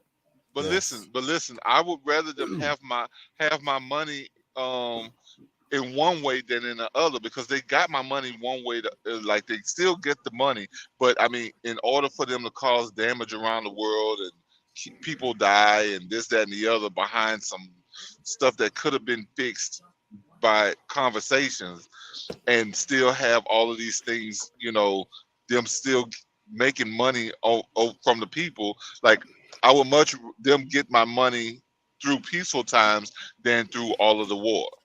Or if they're gonna do war, do little wars, not this big 10, they don't 20 have year crap. But it don't have to be wars. We used to go in a couple of years. Oh shit, we're done. Ain't doing nothing. That fuck, we're out. No, but see, but that's the thing. Next country. But see, I disagree with that, because, like, first of all, I don't agree with it. But if we're going to, I mean, let's do it that way. Well, I'm speaking in a, you know, because I mean, I don't have no control of how these things are gonna happen, but I mean, I'm giving my, you know, the view, like, how I would like to see it. And if the people, you know, because I don't care about corporations. I don't think it is possible to I'm stay a capitalist. completely out of. I don't believe it's possible to stay out of world conflicts. You don't think it's possible? I don't. Yes, I do think it's possible. I think if we do, it is possible. It is possible. I think if we do that, I think it's going to go badly for the world. No, and I'm not saying that from disagree. any kind of morality or authority, but no, the U.S. is not the world police. That's why shit is the shit is shit. That's why that's why everything is fucked up now. Let's move on. Let's move on. It's because of the war. It's because of the war that the world is fucked up. It's because of pushing ideology and not actually defending. They're creating wars, but that's the thing. Like most been countries about are not us taking a side instead of going in and evacuating. But that's the thing. We don't have no say on what the hell these countries are doing around the world, man. Where do we get the idea that we fucking are the moral authority or any kind of authority on what countries are doing? And what did I just say? Did I say impress our morality on anyone? No. I said yes, you are. I said go in and clear out civilians.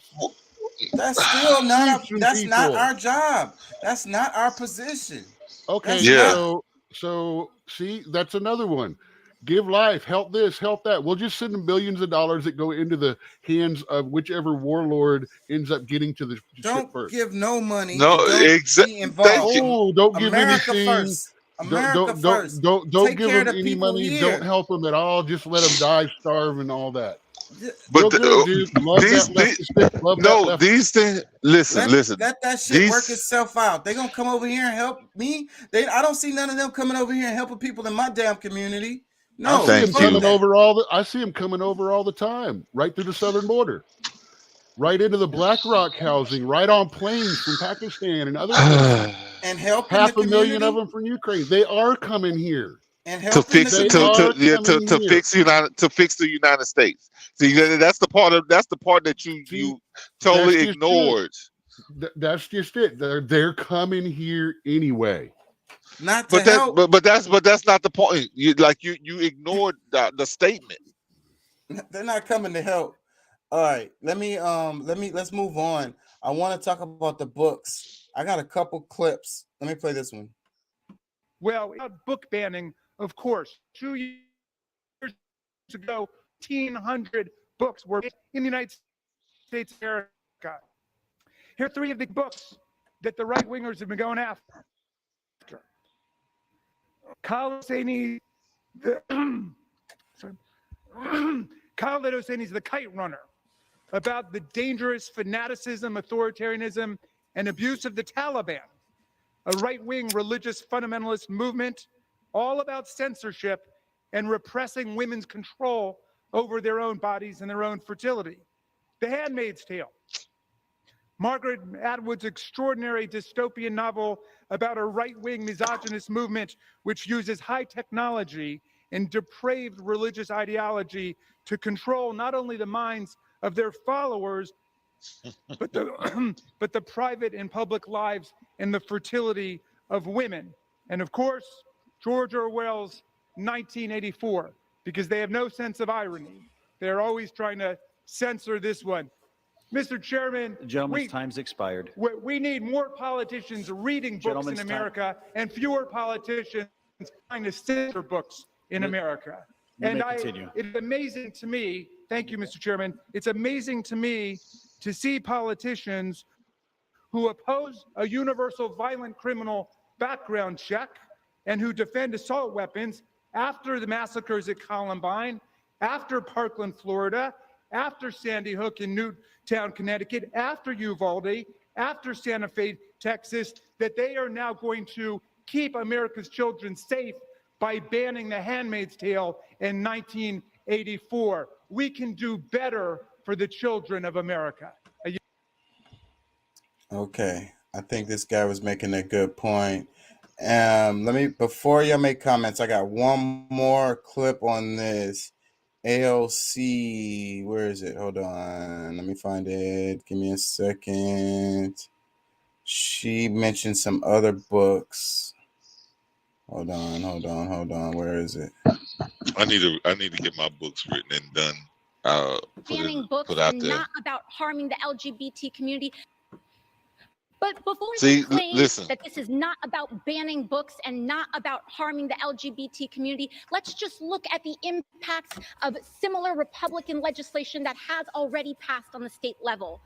Look at these books that have already been banned due to Republican measures. The Life of Rosa Parks. This apparently is too woke by the Republican Party. Song of Solomon is unacceptable to Republican politics. 40% of banned books have reported are significantly addressing and specifically addressing LGBT issues. To say Exactly. and talk about government reach and freedom, this Republican bill is asking the government to force the outing of LGBT people before they are ready. And talking about the rights of parents in this gallery today, the National Parents Union is here saying, don't do this. I have a letter that I'd like to submit where they are asking the Republican Party to keep culture wars out of classrooms. Our children need urgent and aggressive educational solutions. The American Library Association coming out against this Republican proposal. When we talk about progressive values, I can say what my progressive value is, and that is freedom over fascism. Thank you very much. Okay, Oh comments. God. All right, let me start with this because I feel that there's a thin line that plays a role in how this stuff is being taken, because we can't live and let live, because in so many ways it's because there's certain groups that take on special initiatives to push and maybe even force ideals on others, and especially children. So in order to protect them, so that we don't have to be looking at have a book police, or what that's actually happening, in our schools when we're not looking, it's like, what, some things these children can learn without these certain subjects being taught the way that, especially the way they're being taught, because it's like they're making the civil rights movement something totally different than what it really was. Like they're changing the narrative of what was actually happening during that time. People was not fighting for sexual rights. They were fighting for human rights, or what we could might consider. So it's like you're changing history because you want to promote a new group or a different group at this point in time. It's like, first of all, you're lying, and secondly, it's like, is this what our children really need? Because guess what?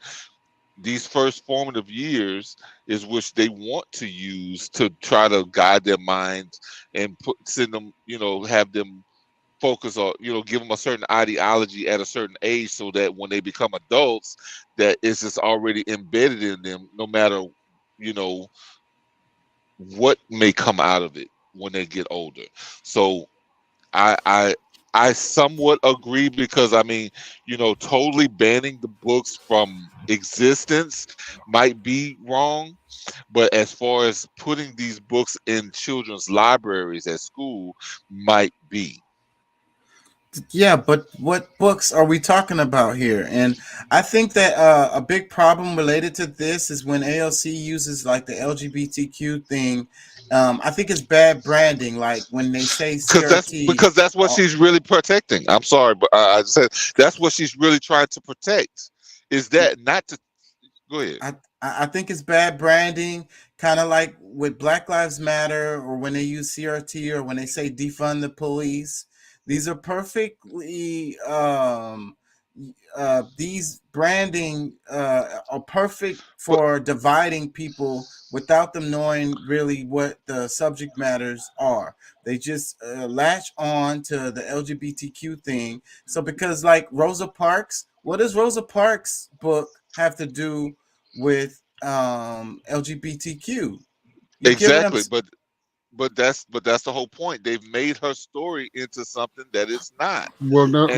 Here, I would like to know. See, that's the one thing I'd like to know why the Rosa Parks book specifically, because all she's doing is she's screaming LGBT and stuff like that. She's raising some books, but she's not saying why they're banned. Exactly. I don't understand why Rosa Parks, because Rosa Parks had no LGBT.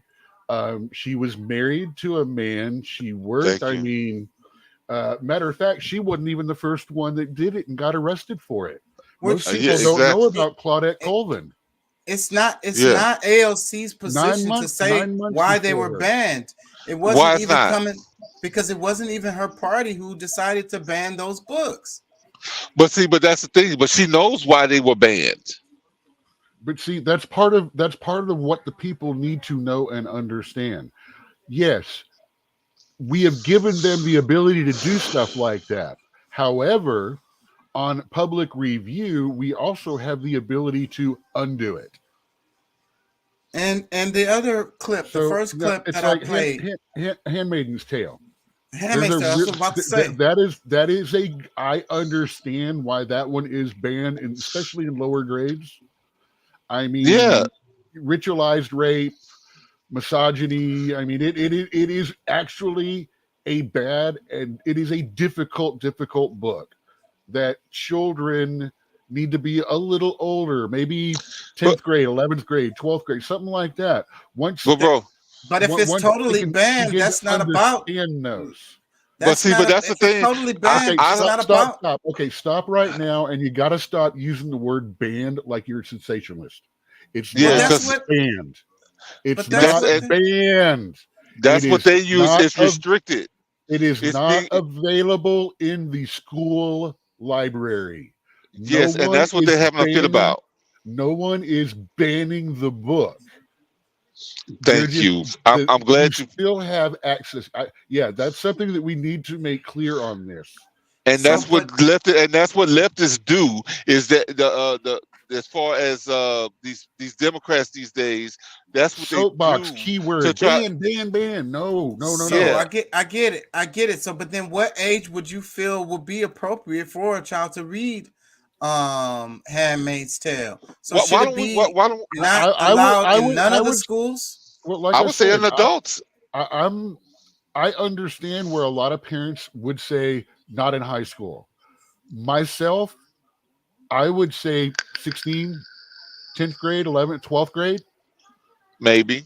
Once they begin to develop all this, once they begin to understand, first they have to be able to understand not just the ritualized rape and all of that, but they need to understand about the government and the situations and stuff that was going on at the time. And that's deeper than just the fact that it's got some ritualized rape in it. So, but look, that leaves out most of the kids because all these kids are not going to go to college. They're not going to go. I'm not talking about that, but are dropping out by 11th grade. So they'll never see it. Here we go with this trying to just shoot everything down without trying to understand. Yeah. You understand what I'm saying is once you're around 15, 16, you start being able to process things in this kind of abstract manner. And, you know, that's like, you're not going to give, despite it was about 14-year-olds, you shouldn't really be giving Romeo and Juliet to read to these kids that are just coming into their steaming friggin' prepubescent, out of prepubescence hormones. into full-blown puberty, and this being the first things that they read about love. Well, they're not taking Romeo and Juliet out. You started reading that probably in elementary school. No, that's not true. That's ninth grade, if I remember correctly. That's no shit. It's Romeo and Juliet, then it's Hamlet, or Hamlet's 11th grade. Or Othello. I can't remember. Othello's, yeah, the second one. And then Midsummer Night Dreams is senior year because it's got LBGT themes in it. Well, I think Romeo and Juliet might have been, you know, late junior high, 8th grade for me. No, I was ninth grade at two different schools. One in Louisiana and one in Texas. Were both Romeo and Juliet in ninth grade. So wait, what about the other book, 1984? Why ban that one from the school? That's one I'd like to know why too. What my thing is, first of all, these books are not being banned. Like just like what we was just talking about, like the sensation, like just why remove it from school? Let's use either restricted or prohibited, because that's what's really happening. Like they're trying to keep certain things, because it's not the city and state libraries. They're trying to, like, these are libraries for schools, certain age, like 6 through 8 and 9 through 12. So and they're trying to determine even if some of these books that's allowed for the 9 through 12 to be in the 6 through 8 as well. So it's like these minds are not developed enough to really be, like, they're not mature enough to handle some of these conversations without the help of an adult, because it's going to be miscued, and there's things that's going to be taken literal that shouldn't be. Like, this is my same argument with sex education too. There's and history. There are certain things you need to wait until they can process better till you get that subject in. They were teaching us sex education young. Didn't Oh y'all my take God. sex education young? Did No, it they mess didn't. y'all up? Not the same way. They're not teaching it to us the same way. Dude, like we had 6th grade. Don't do it or you'll get pregnant and die. Then we had 9th grade. Don't do it or you'll get a disease and die. And that was pretty much the sum total of it. It was more preventative than anything. Than the promotion of different types of all sorts of sex, except heterosexual.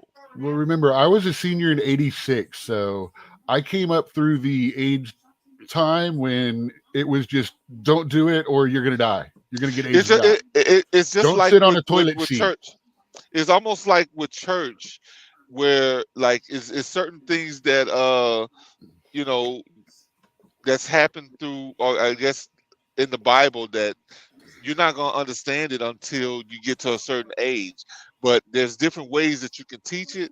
Well, the thing is that they're going full blown and acting as if children are adults. So are we going to move into the mode where we're making it more available for adults to have relationships with children, because they understand this whole movement of sex at an earlier age?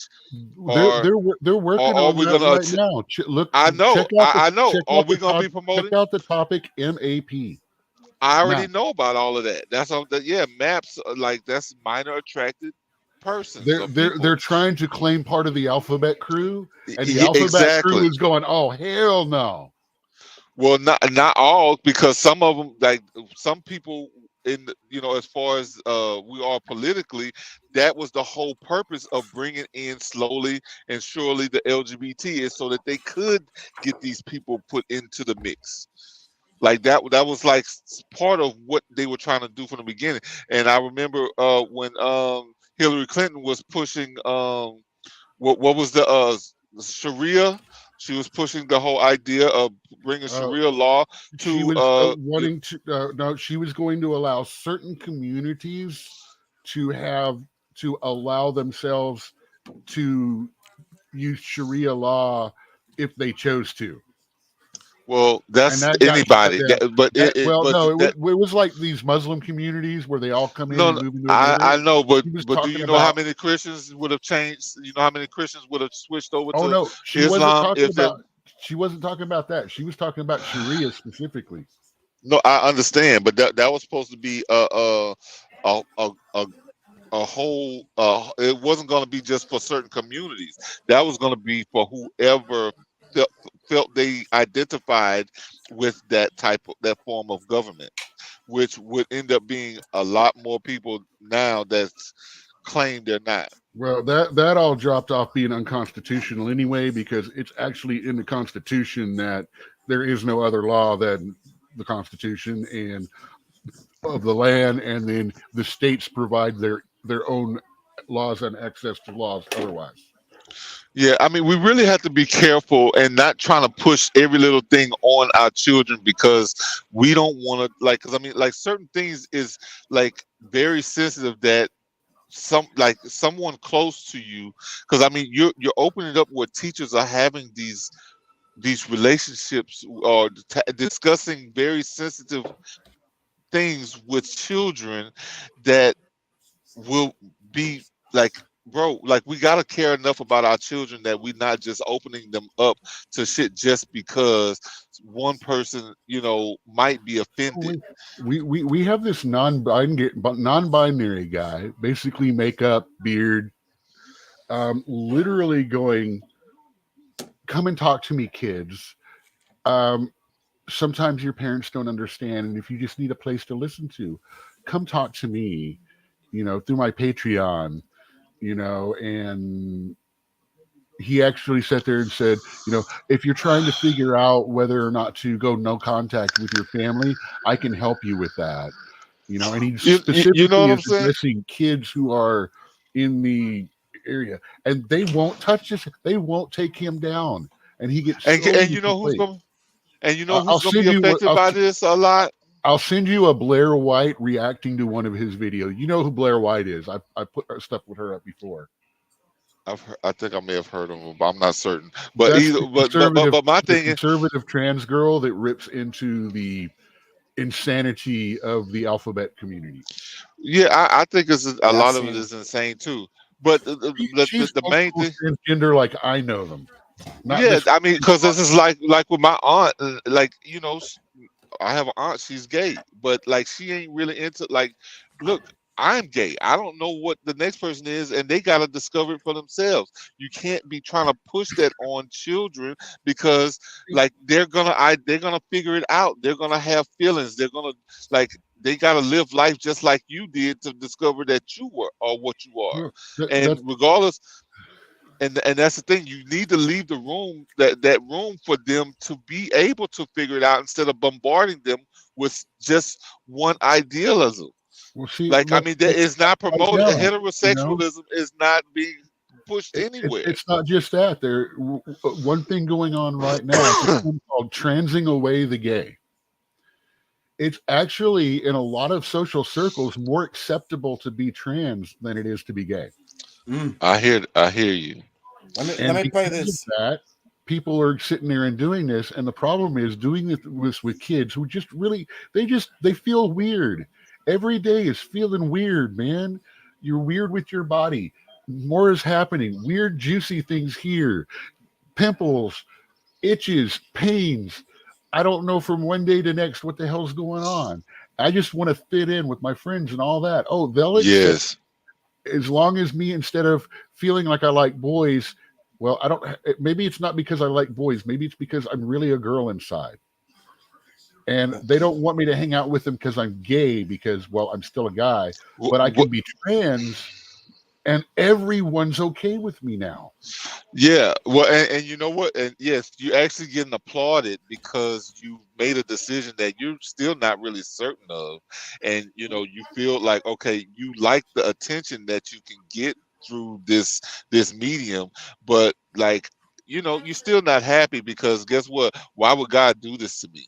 Is like a lot of what these children and even adults end up going through is because it's like, well, if I'm really a girl, like most of them don't even know the scientific reasons, like the baby formula that was giving you these different chemicals that has changed you from a baby. And that's why maybe you have felt a lot of these things throughout your lifetime, is because of the chemical imbalances that you did because you didn't have your mama's breast milk. Yep, and these hormones and these damn these All right, we're getting dangerously close to Alex Jones, and the chemicals are making the frogs gay. yeah, well, the birth control pills and their Funny thing effects. is about it, he linked to the studies, and they actually did prove it. Let me play this right here. See, the party is branded them and liberty. But what liberties of young people and students who actually sit in the classroom? I mean, if Republican lawmakers cared so much about what's happening in our schools, focus on feeding kids so we can ensure that everyone can learn on a stomach. If Republican lawmakers cared so much about what's happening in our schools, they would make sure that students have updated technology, teachers have the resources they need so students can actually learn. If Republican lawmakers cared so much about what's happening in schools, what about the kids who are gunned down in their classrooms? The leading cause of death in this country being gun violence for young people. None of that is in this bill. This bill is just a vehicle for hate and political nonsense, pushing a chosen wedge issue. It's not about policy, it's about politics. And you're doing a great job too. It's about the fear of a problem that doesn't exist. I yield back. See, the party is branded on. Go ahead, comments. Well, my thing is that, you know, these people a lot of time, like I'm almost like I almost don't even have any feelings for when these people are talking a lot of times, because like it's so, a lot of it is really trying to misguide the people even more, because like there's a lot of times when we're talking about what we're spending money on, when they're saying, hey, you know, yes, we're going to do infrastructure, but do we have to do $1 trillion worth of infrastructure this year or within the next, you know, 4 years? Or can we, you know, work on things that we know so we can just kind of catch up to the rest of the world? And they have these conversations, and if it's not this and this and all that dog pile on top of another thing, so that the mishandling of these funds, because the more funds they get, the more gets mishandled. So when Republicans are talking to them, we all know gun control is not about guns; it's about control. It's just about control, and really, like the more you discuss, talk, you know, people not having guns, is the more you are gonna be, you know, you're falling into the part of like fascism, or them, you know, them actually being, you know, communism. And from my point of view, that's what it's leading to, because you no longer can protect yourself. Well, you know, the left is turning back toward guns now, especially the rainbow community. There's this group, and they're starting to pop up a lot across the country, and it's called Rainbow Reload. And the guy behind it says, we're a group trying to get trans gay people, you know, alphabet group, to come out and learn how to use guns responsibly, and that way they can get some for protection, because they need protection. Well, all humans do, and that's the well, I'm just that's saying, the bullshit. But no, I'm just saying, but that's the type of bullshit that's the that they beginning do. of gun control going back on a side, back on the back burner again, like it always does. So well, that's fine. Well, that's fine. I mean, but if we're going to bring that, we need to start watching what this next presidential cycle is going to be about. But see, but that's where we're getting lost as a country, because for one, like, you know, there's a bunch of people, like, why not just join the NRA, if whether you gay, straight, or humpback? I mean, just go and learn. Like, why do you need a whole new group to push a narrative that's already happening? Because they don't feel safe unless they're amongst their own community, especially if there's going to be people with guns there. There might even be someone with a red cap on. Listen, that'll bro. violate my space. I'll Come be on, bro. traumatized. Say, bro. I'm a. That hat represents I my hate. right to I not be hate to. alive. Well, see, but see, that's It the thing, denies bro. my existence. My biggest problem with the LGBT community is the fact that it's white men mostly talking about how they're not protected, and like, bro, like you're the most protected. You know what I'm saying? Like, The people that are calling themselves trans right now mostly are the ones that I always identified with the guys that call themselves incels, involuntary celibate. And I'm sorry, most of it has to do with their attitude, their demeanor, their hygiene, than it does anything about whether they're guy, girl, what they like, or anything like yeah, that. are you just not cool? Like, I mean, like, but yeah, I'm sure that like all those things you mentioned first has a lot to do with it. But I mean, shit, you probably don't fit in or not cool because you're not taking care of some of these other things. Like if you're not washing your ass, if your fucking breath stinks, if you know all these different things, women don't like. Yeah, they're gonna be repelled. You know, So I'm not saying all of them, but I'm saying most of these no, that I'm I seeing up know. here screaming, they've got hair that looks like it needs to be washed. They look like they've been first name basis with the counter chick guys at McDonald's, and half of them have nose rings that I just want to reach up and if you knock it, see if it makes a door knocking sound. Let me read here. It says, paraphrase, the U.S. cares so much about gays in Uganda, it wants to starve and impoverish another African country along with its gays so it can move in and manage resources and militarize it for its own safety. It's to all about ensure freedom control. It's just flourish about under control. supervision. Let me play. Is anything like sanctions or some other concrete measure being considered by the U.S. side if this? Well, first of all, big if there, right? This is the Parliament passing it. It still has some process to go here. We're certainly watching this real closely, and we would have to take a look at whether or not there might be repercussions that we would have to take, perhaps in an economic way, should this law actually get passed and enacted. And that would be really unfortunate because so much of the economic assistance that we provide Uganda is health assistance, and largely through PEPFAR.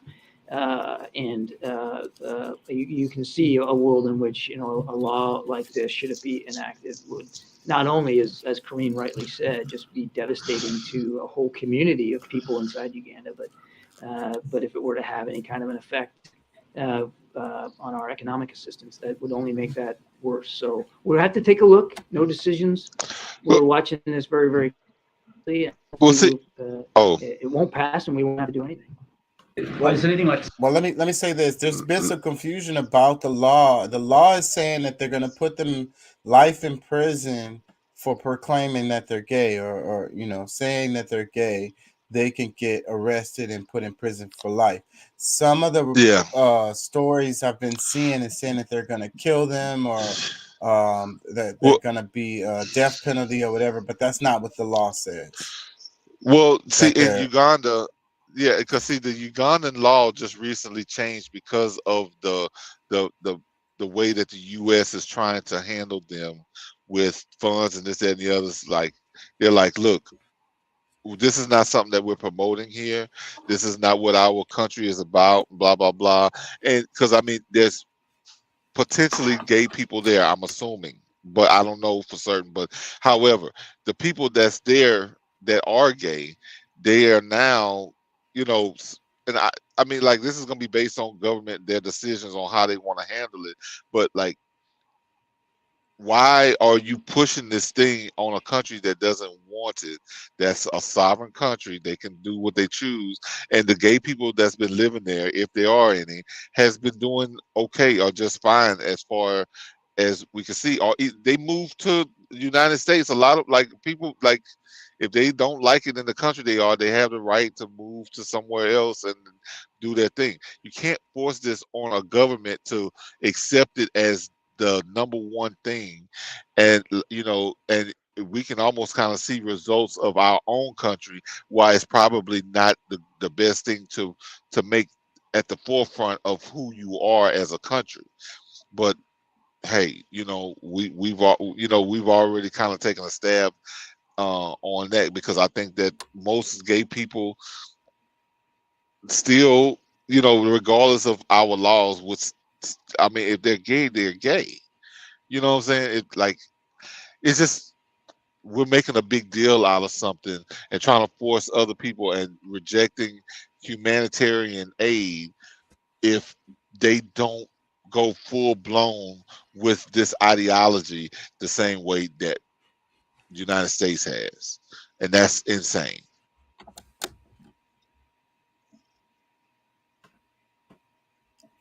Just this quick story right here. It says, women's cycling champ quits after loss to trans rider. Another trans winner days later in New York race. And the reports, I saw a report, it said that there's no research that shows that transgender people have any advantages over oh my God. But the report is saying there's no research. So then that, that just shows how what can it you, is. so that's why there is no data. If they grow up and go through puberty as a male, that's why there's no data, because there's no research. They get a denser muscle structure. They've got a denser bone structure. They have a higher lung capacity and heart capacity.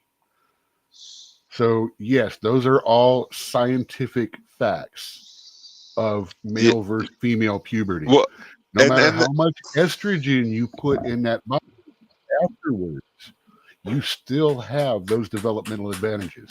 The only way to stop that is to do that before it happens, which is what they're trying to do now by allowing prepubescent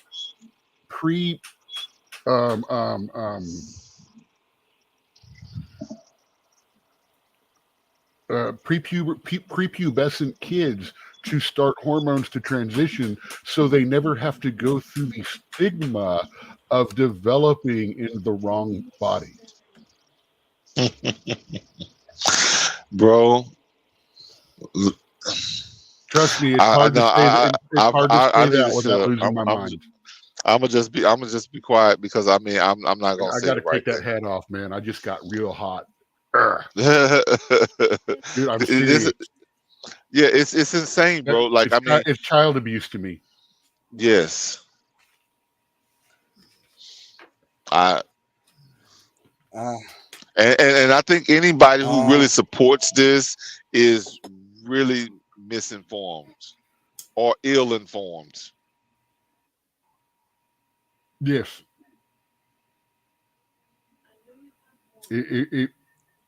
Anyone that supports that needs to talk to someone who has transitioned successfully and likes it, and someone who has transitioned surgically and did not like it, and someone who decided not to transition surgically. They need to talk to all three of them before they ever even think about doing it for themselves. Well, and most of them that promote, all three of them will have one thing in common. They're going to try to talk them out of it first.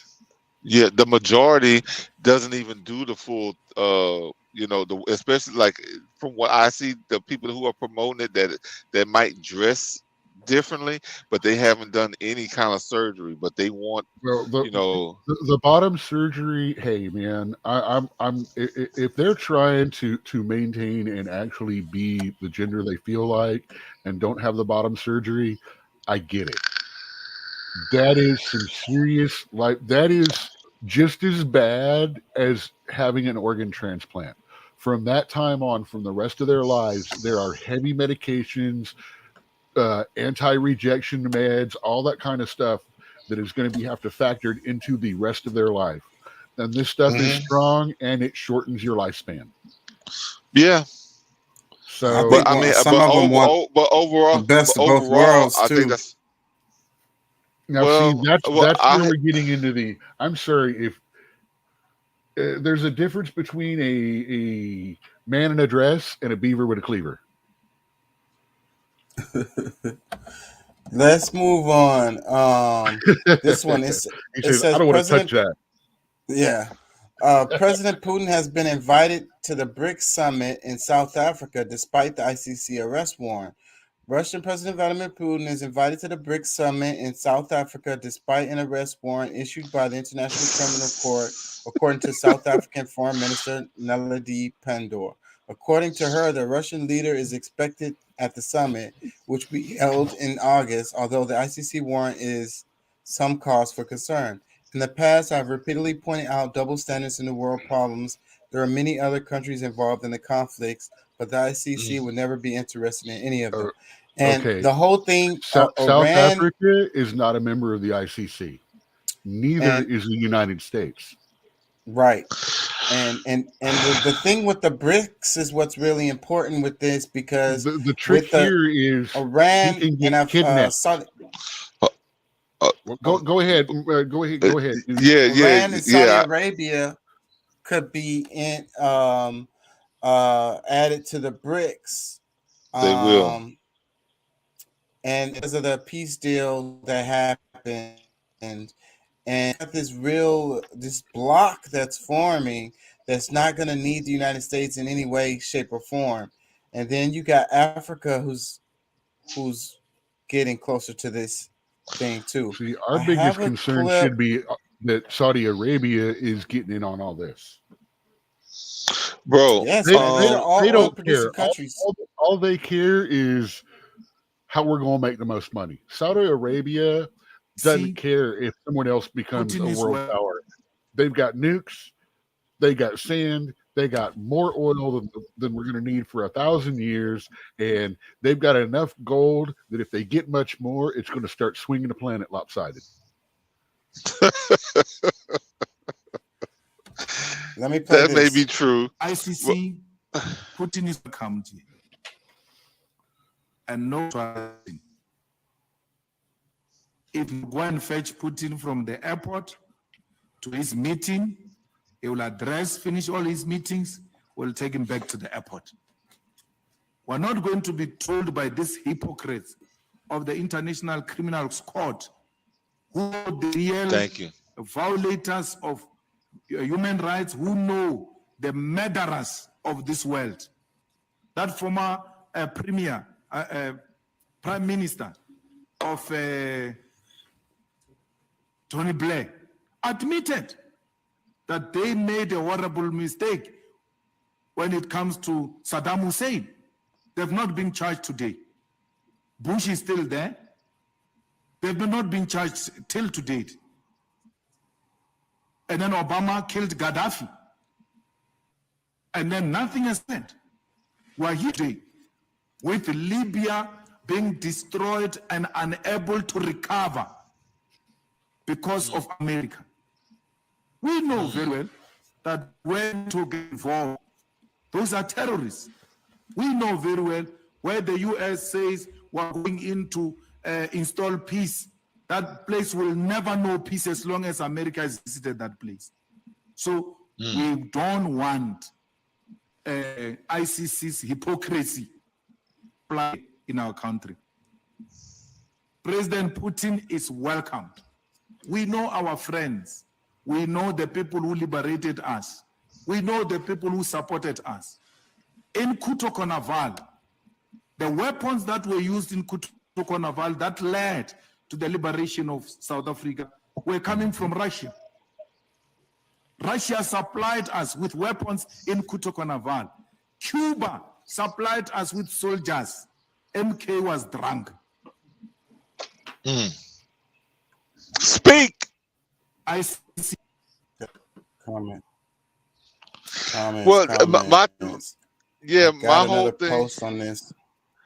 Yeah, my whole thing is that I think that a lot of us have been held up in a bubble as far as United States citizens. We've been held up in a bubble that the rest of the world knows and has like observed and seen outside of what we thinking like, oh well, we're the winners. We're the like. I think that the people are starting to some of the people, because some of them are still oblivious to what's really happening. They just kind of like, oh yeah, I mean, this will be another war that's come and gone. But this is a real transition in the world. When we talk about reset, you know, the world resetting, it's really that. Like, it's really resetting, and we are on the wrong side of the goalpost. Like we're like we're not moving forward. We're about to be the as United Kingdom. You know, there will always be an America. No, it will, but I mean, hopefully, like I say, there will always be an England. Well, I don't know about that. I mean, because I mean, we'll be there for America another as it few hundred is, years, but it's going to be a shadow. Well, it's already a shadow of itself in many ways. it is. I mean, that's the thing. Like, the heart and soul of America was gone a long time ago. I had a thought the other night, man, that the last time that I actually said the Pledge of Allegiance to the flag, I honestly can say that this is a much different country than the last one I pledged allegiance to. And I'm not sure that it's all for the better. Amen. Because I mean, a lot of it is better. There's a lot of things better than when I was a teenager in school. My whole generation plugged out. We had a song, Waiting for the World to Change. It made me sick. Because we literally checked out, said, fuck it, you know, our parents left us at 5 to 7 years old. We had the key. We came home. Crap. By the time we were 9, we were cooking dinner for mom and dad by the time they got home. I mean, if we didn't get put out as soon as they got home and as soon as the light comes on, it's time to come back, you know, depending on how you were raised. You know, shoes were able to bend around corners when mama or grandma threw them to hit you in the head when you were doing wrong. What they call it that boomerang flip flop. I know my grandma definitely got me around the corner a couple of times. If they couldn't curve it around the corner, they would freaking bounce it off the wall. Yeah, and the bounce was worse because that made the heavy end come forward, and you got hit with the heel instead of the flat. Let me read this. It says Putin described cooperation with African states as one of Russia's invariable priorities. In a speech at Russia, Africa, and a multipolar world conference in Moscow this week, he also pardoned 20 billion of African states' debts. It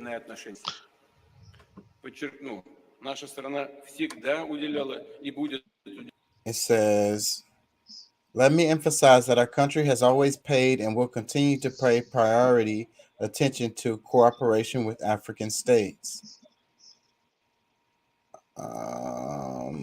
It would not be an exaggeration to say that this is one of the invariable priorities of Russian foreign policy.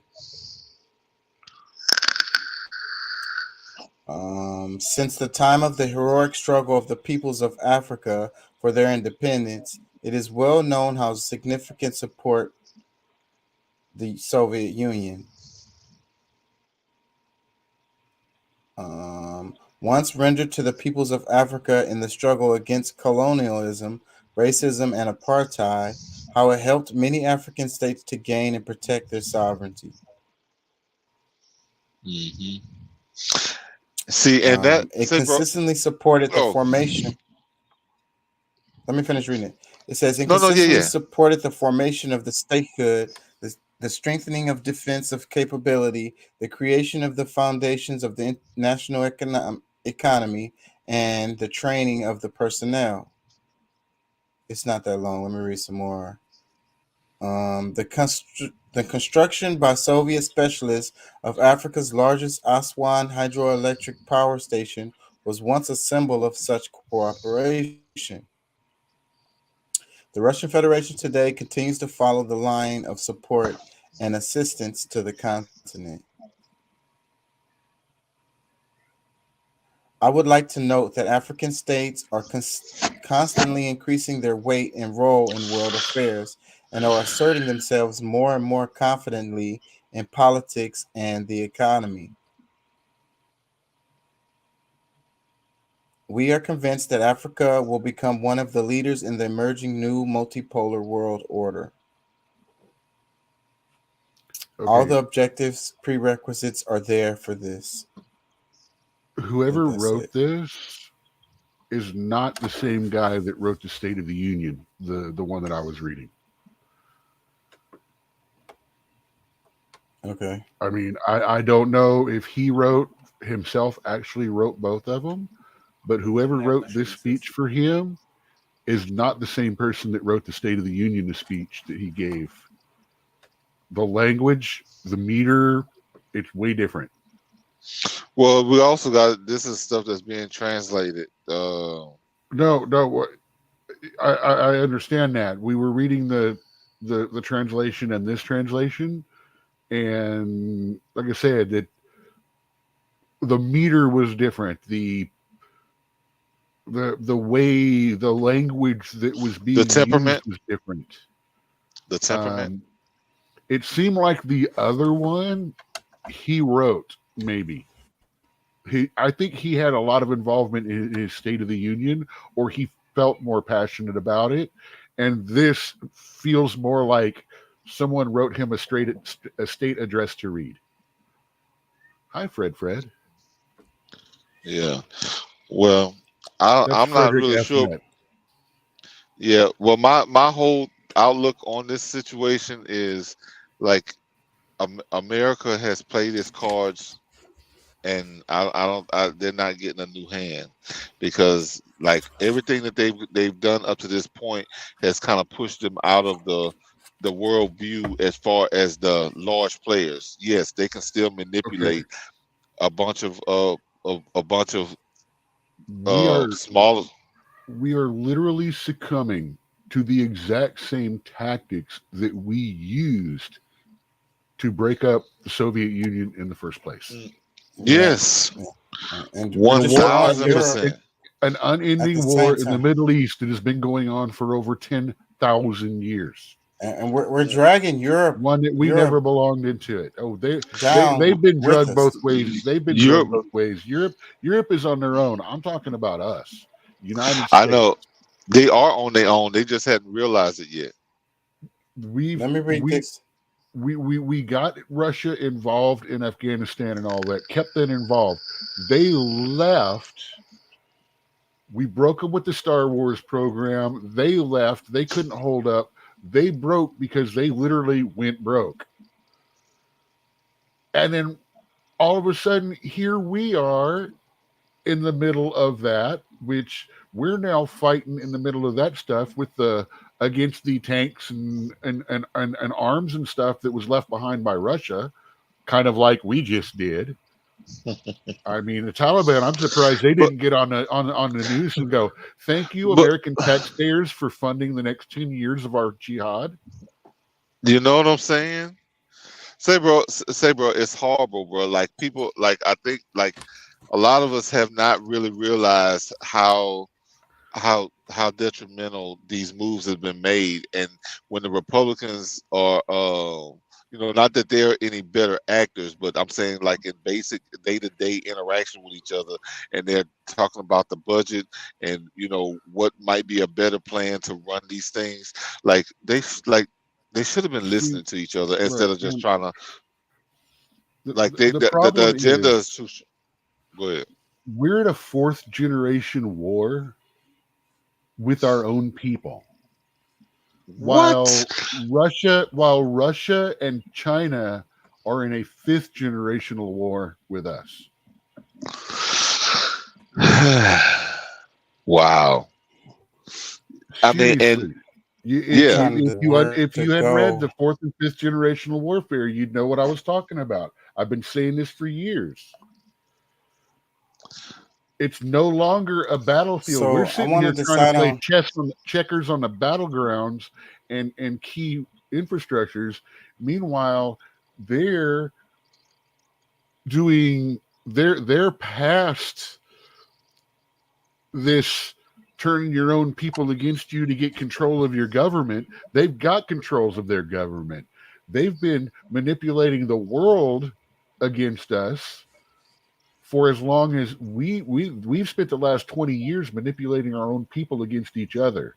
They've been helping to manipulate the world against us that whole time. And we've been letting them do it because we're dumb enough to play right into their hands. Yeah, and all of them in the back, in the back pocket, like they've been accepting, aid or even making deals, whatever deals that's necessary, with knowing that it was coming to this. They stopped trying to find out our super state secrets a long time ago, and all their counterintelligence isn't about finding out about our technology and stuff anymore. It's about revealing what's going on in the world that our government is involved in, and revealing the dirty laundry on all of our public representatives, so no one has confidence in any of them anymore. Yeah, they don't need our military secrets, which leads to what? More infighting. They'll get the military secrets when they buy the companies, because they have to leave America because America stops paying them. Boom. Well, they're a whole generation ahead of the game. I want to get to before we wrap it. One is Emmanuel Macron in France, and the other one is Trump trolling. So which one y'all want to go into first? I don't know if he's really trolling. I saw that comment you made earlier. I'm not so certain he's just trolling. I mean, yes, he does want to keep his relevance, but at the same time, to throw up the story about, this, like that DA didn't just, is not on Trump's payroll. I just don't see that. The French one will probably take us less time, because the Trump one's probably going to take a little bit of time. Longer. I would get. Okay, let's do. I would say knock the short one out first. All right, let's do it. So Emmanuel Macron, he was doing an interview. He had this expensive ass watch on, and while he was in the interview, he realized that he had this expensive watch on while he was telling it. See, it says Macron, while asking for sacrifices from the French people, realized he was wearing an 80,000 euro watch, and like a magician makes it disappear under the table.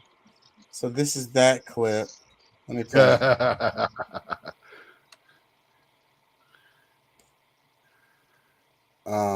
Il y a les blocages, et les blocages, il faut pouvoir les lever quand ils empêchent l'activité normale.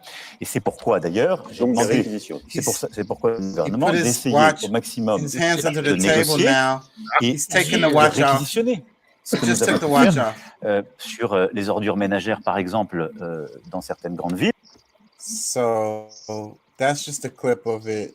Him realizing, he had that watch on. He took his hands. Il y a les blocages, he put his hands under the table. Pouvoir les lever quand ils empêchent l'activité He got himself a ho-ho ring down there. Took the watch.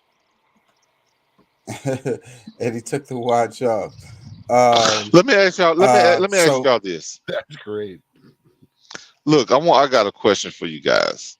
Do y'all think that it would be at the detriment of the planet or the world if, everybody was treated equally?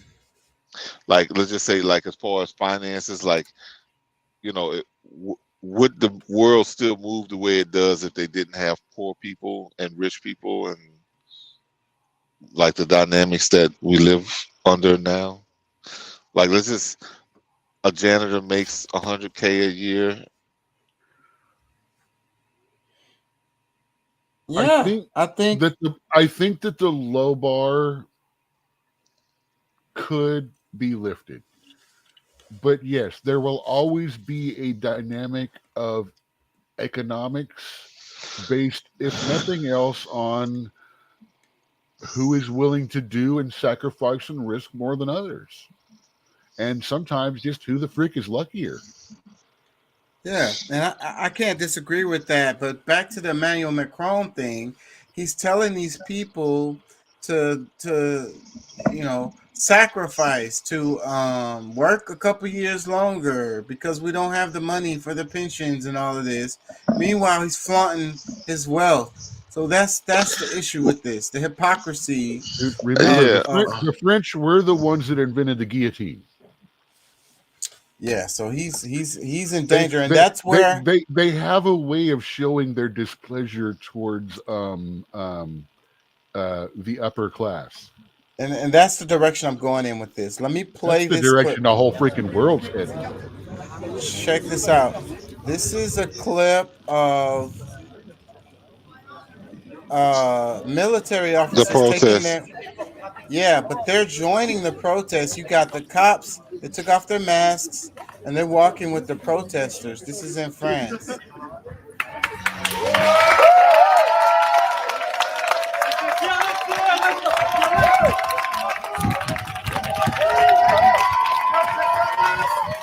Ooh, that's a whole that's a powerful about that's a powerful masks.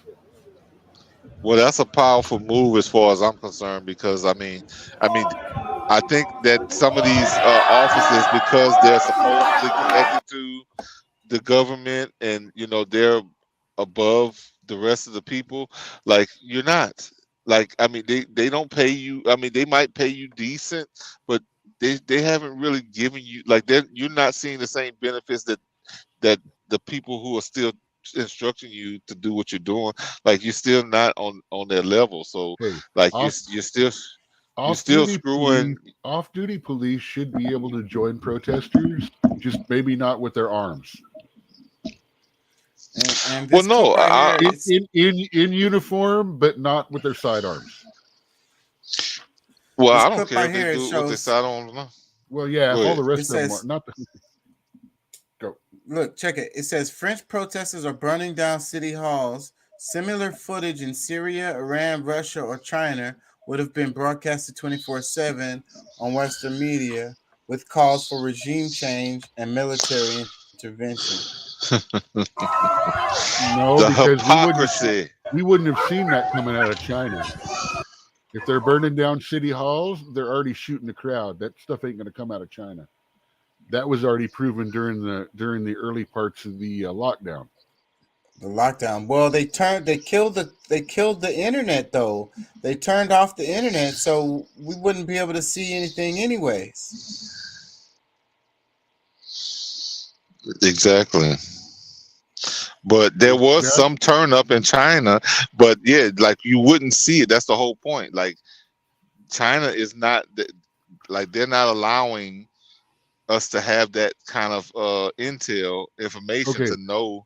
Chinese people are great and all that.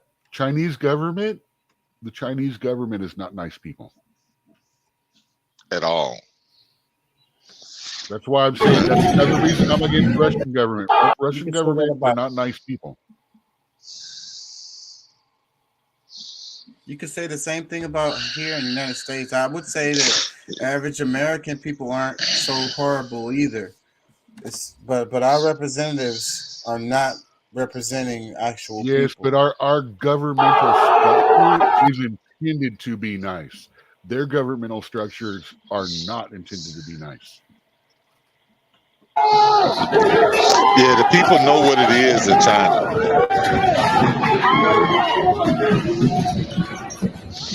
A lot of us in America are still fooled. These are clips from the rioting in Paris.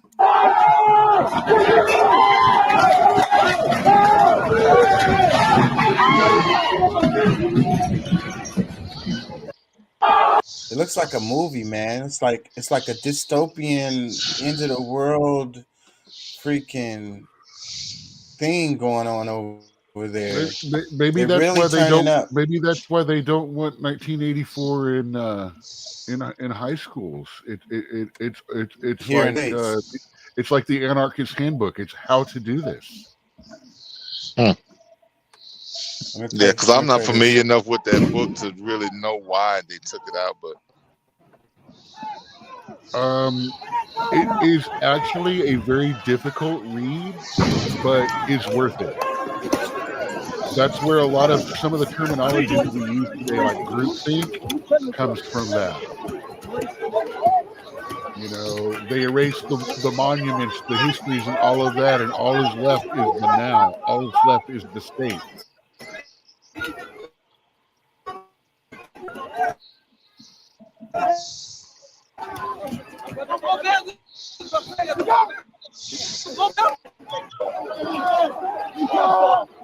So in the other clip, I was playing the cops taking off their masks and joining the protest. These are the cops beating the shit out of the protesters.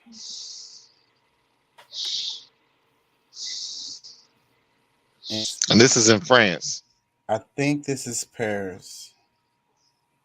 Yeah. It's all about the raising trying the to see the age for signs the it's all 'cause about I don't the remember. raising I don't the age remember of the the other retirement. French police having the green. Yeah, so maybe it's another part of France, but it's all about him pushing the law through against the people who didn't agree with it to raise the age for retirement and changing the benefit. So that's what that is. I think they raised it 2 years. But see, my thing is like, okay, if people are living longer, I think automatically that does it because it takes away from like more money is being spent out. I've watched it go from what 55 to 67 within my lifetime. Yeah. But that's the math. I mean, if there's more people that's benefiting from it, I mean, it's simple math, bro. It's also because the government keeps using the funds that should be in there and left in there to fund projects. Yes, like, I agree. $40 million for Kenneth Starr to prove that Clinton got a BJ in the office. And literally, that kind of shit. No one in America really cared because most of us were just grateful that the guy that had his finger on the button was relaxed. Yeah. Most of the people crazy. Really don't care about that because that was between him and his wife and the girl that was stupid enough not to burn the dress. And it's really about if you're going to keep a souvenir, it should not be biological specimen. Well, see, but that's a part of like what my question. Until you die, and that's what it is. Like, so they don't have to pay you. My dad died when he was 55, and I don't think anybody got any of the money that he put into the system for like Social Security and all of that stuff. I think half of a certain amount could have or should have gone to a survivor. Nothing went to nobody, and I know this for a fact. If your mom was with your dad for more than 10 years, she's definitely they wasn't legally married, so they didn't qualify. There's all these loopholes. But what do you call legally married? You're calling them loopholes, but they're not really loopholes. They're stopping people from taking advantage of the system. Well, but accept themselves. Accept themselves. So that would have been her taking advantage of the system to receive those funds. Will you friggin' stop doing that? Go ahead. You the one talking over people. No, I know. I'm just saying. No, what I'm saying is you're getting all emotional. It's about me. It's about me. No, I'm not saying it. I'm saying there are a majority of people. No, in the case that was a justified thing that a counselor, a human being, not someone that checkmarks stuff like that, should have handled and made right. But they didn't. And that's but the thing is, so many people out there just don't even do the paperwork, and they try to claim it and stuff like that. And that's why the law's got to be that way, but that's why there's got to be a human part of it too. That's but that's you're right, because I mean there's other offices where a lot of these same things are happening where it doesn't, let's just say, like, I think in the case like with Chaka's mom and dad, like, got multiple or at least 2 children with this person, and they like the relationship is known that it happened, but there's no way that the government allows this person to have the benefit unless they took that position as far as a legal marriage, like that's ridiculous to me. Like, you know, So but welfare, these welfare programs where like they're hiding income that they really are making or have, and they're getting all these different benefits on another way, and they get it for way longer than these people who have actually worked, you know, or you know, given to, like, to me there should be some way to work this out where, you know, situations like this, because let's just say, like, for me, because I you know, I'm a part of, you know, I have a different government, but my income still goes through this government. You know, I can choose to pay into a certain well, you know, what you call it, the Social Security program, if I choose, even though I don't choose to, but that should still be able to go to at least one of my partners or somebody who was with me during the time of me working, or the children or something. Like I say, he had a life insurance policy. It was 4 of us kids. We split the life insurance.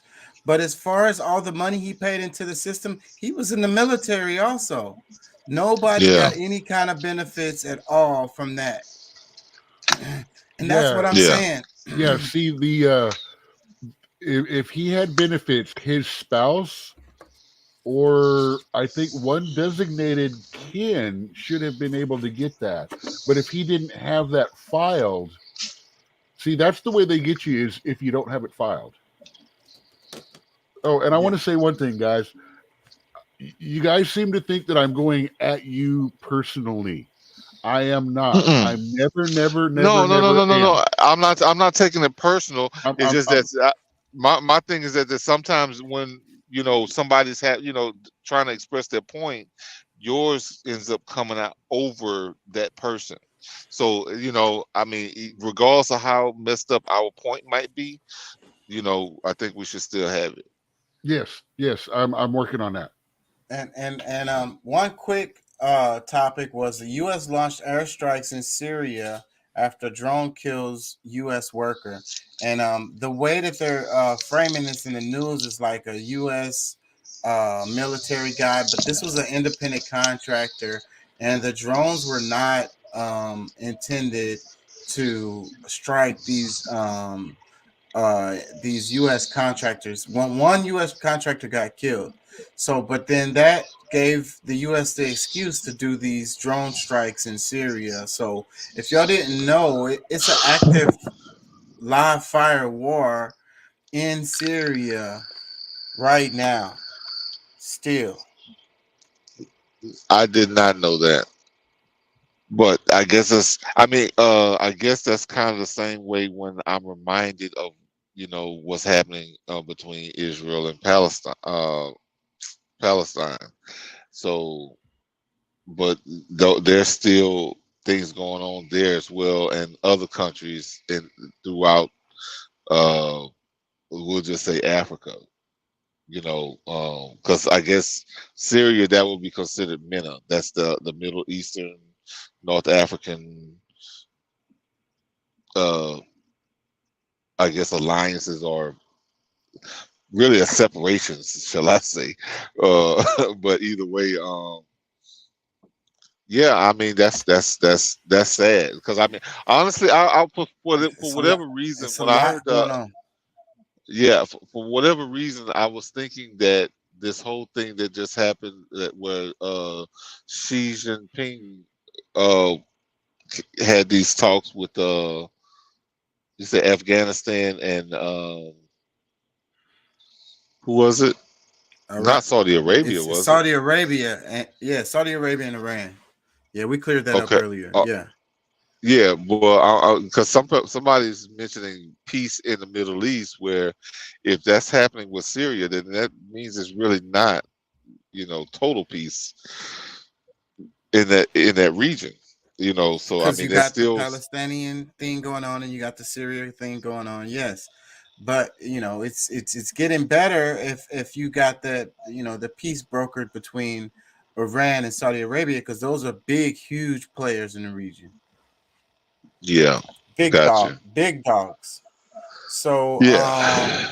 and one other quick one was North Korea, right? Let me see. It says North Korea Oh claimed to my have tested goodness. nuclear capable underwater drone designed to generate gigantic radioactive tsunami that would destroy naval strike groups and ports. However, analysts are skeptical that the device presents a major new threat. So that was something that popped up that kind of caught my eye. Oh, I thought you was gonna speak on what I saw. I don't know, earlier this week, where what's his name of North Korea was bragging that there's a bunch of soldiers in North Korea, and not just soldiers. I think just average everyday people that want to fight Americans. Yeah, I saw that. Like, but you know how it goes with them. He said that these people, I saw that story. It said that, all of these people are volunteering to fight against, really fight against South Korea, because that's the proxy or whatever. But you know For how it America, goes in yeah. North Korea. If they're saying these people volunteered, I doubt that they volunteered. Yeah. You know what I mean? Well, Yeah, I mean, I can't. it's more propaganda. I mean, Yeah. like, I'm sure, like, yes, those people. If he says it's wartime, yeah, they're coming over here because what else they gonna do if they try to ignore it? Or like he's like how much pain he's gonna inflict on those people if they like no, They I don't can't want to say fight no. them. Yeah. Yeah. It's easy to get volunteers to fight when you arm yourself with all the political prisoners and stuff like that are in there for life already. Yeah. Hey, we'll let you free. All you have to do is get on camera and fight for us. Yeah. So, and kind of on that topic, Modi had his opposition arrested. Do I have that clip?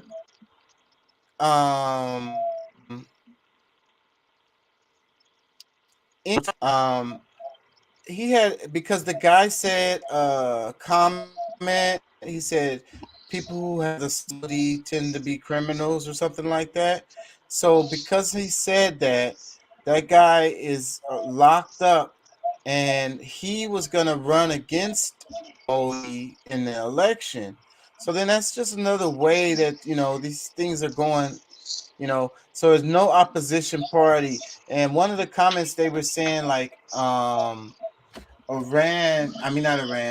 India is turning into, what did they compare it to?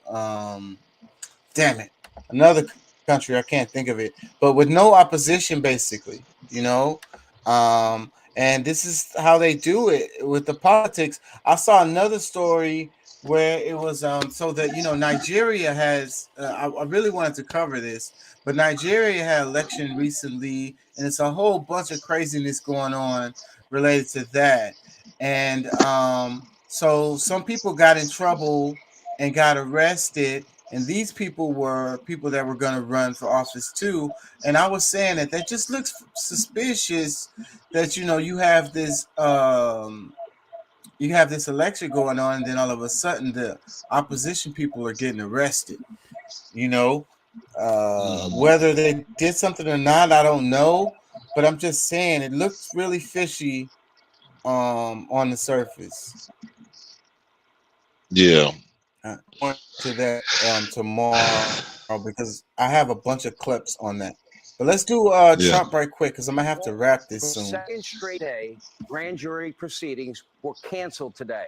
Now, Bragg is now telling Reuters that it was former President Donald Trump that created a false expectation of arrest.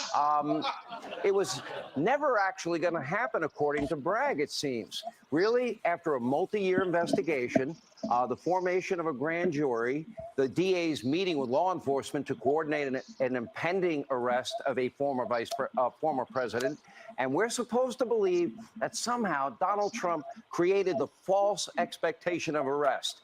Now, the New York Times, they reported, of course, Pulitzer Prize-winning group that they are, based on fake news. Anyway, they reported that criminal charges against Trump were likely on March the 9th. That's when they first did it. Remember Maggie Haberman, a Pulitzer Prize winner for a story she got wrong on the Russian hoax. She was all over fake news CNN saying, yeah, looks like it's going to happen. Well, that story was out 9 days before Donald Trump even mentioned it on Truth Social, his platform. So I don't think it was Donald Trump that created the expectation. It was actually Bragg, the media mob, and his office probably leaking to the New York Times and probably others. And now my comment was, I think that Trump is just keeping his name in the news because the whole announcement of him getting arrested on Tuesday or whatever it was totally came from him. I didn't hear it from no other source, and it was all over the news, and it didn't happen. Well, that's because you missed a lot of the stuff that the precursors to it. And that was him, because he didn't, like, I think to some extent he knew he wasn't going to go to jail. But as far as arrest and doing, like, taking like the mug shot and all this stuff, they were actually going to following through with this so that they could take it to the next, take it to the next level, and all these things have been kind of leading up to this whole thing, because it's like, this supposed arrest. This is what they've been pushing at him all this time. Like, this has been going on for over a month, especially like the more they talk about the Stormy Daniels and this, that, and the other. It's like, bro, like, why is this even still a conversation? Because it's already been proved when he was in office that it wasn't the funds from his campaign, but now they're saying that somehow there's different information, or maybe she's gonna drop a bombshell, something. But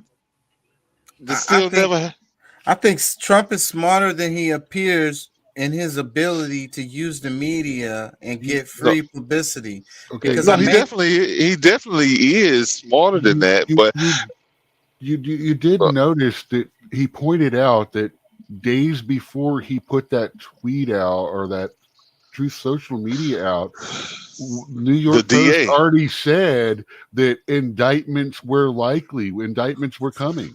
They've been saying indictments are coming for years. That's where they were just saying grand jury's coming. They said it was coming, and then saying, hey, it's coming.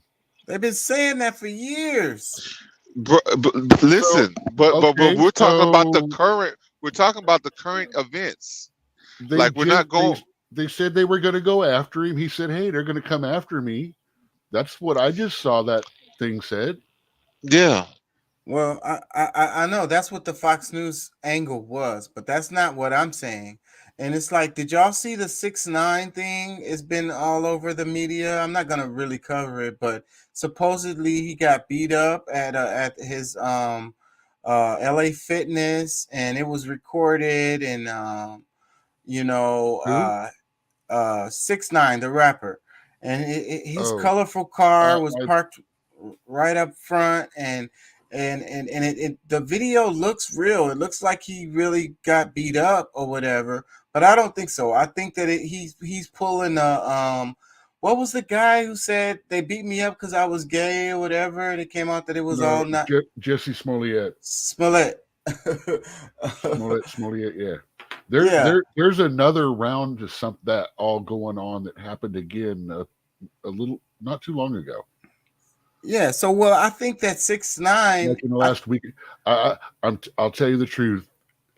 After the whole going to jail, selling them out, getting whooped up in jail, coming out, everyone saying, "Oh, you talked, you're bad," and then a whole bunch of former gangster rappers all going, "Hey, yeah, we'll work with you," blah blah blah.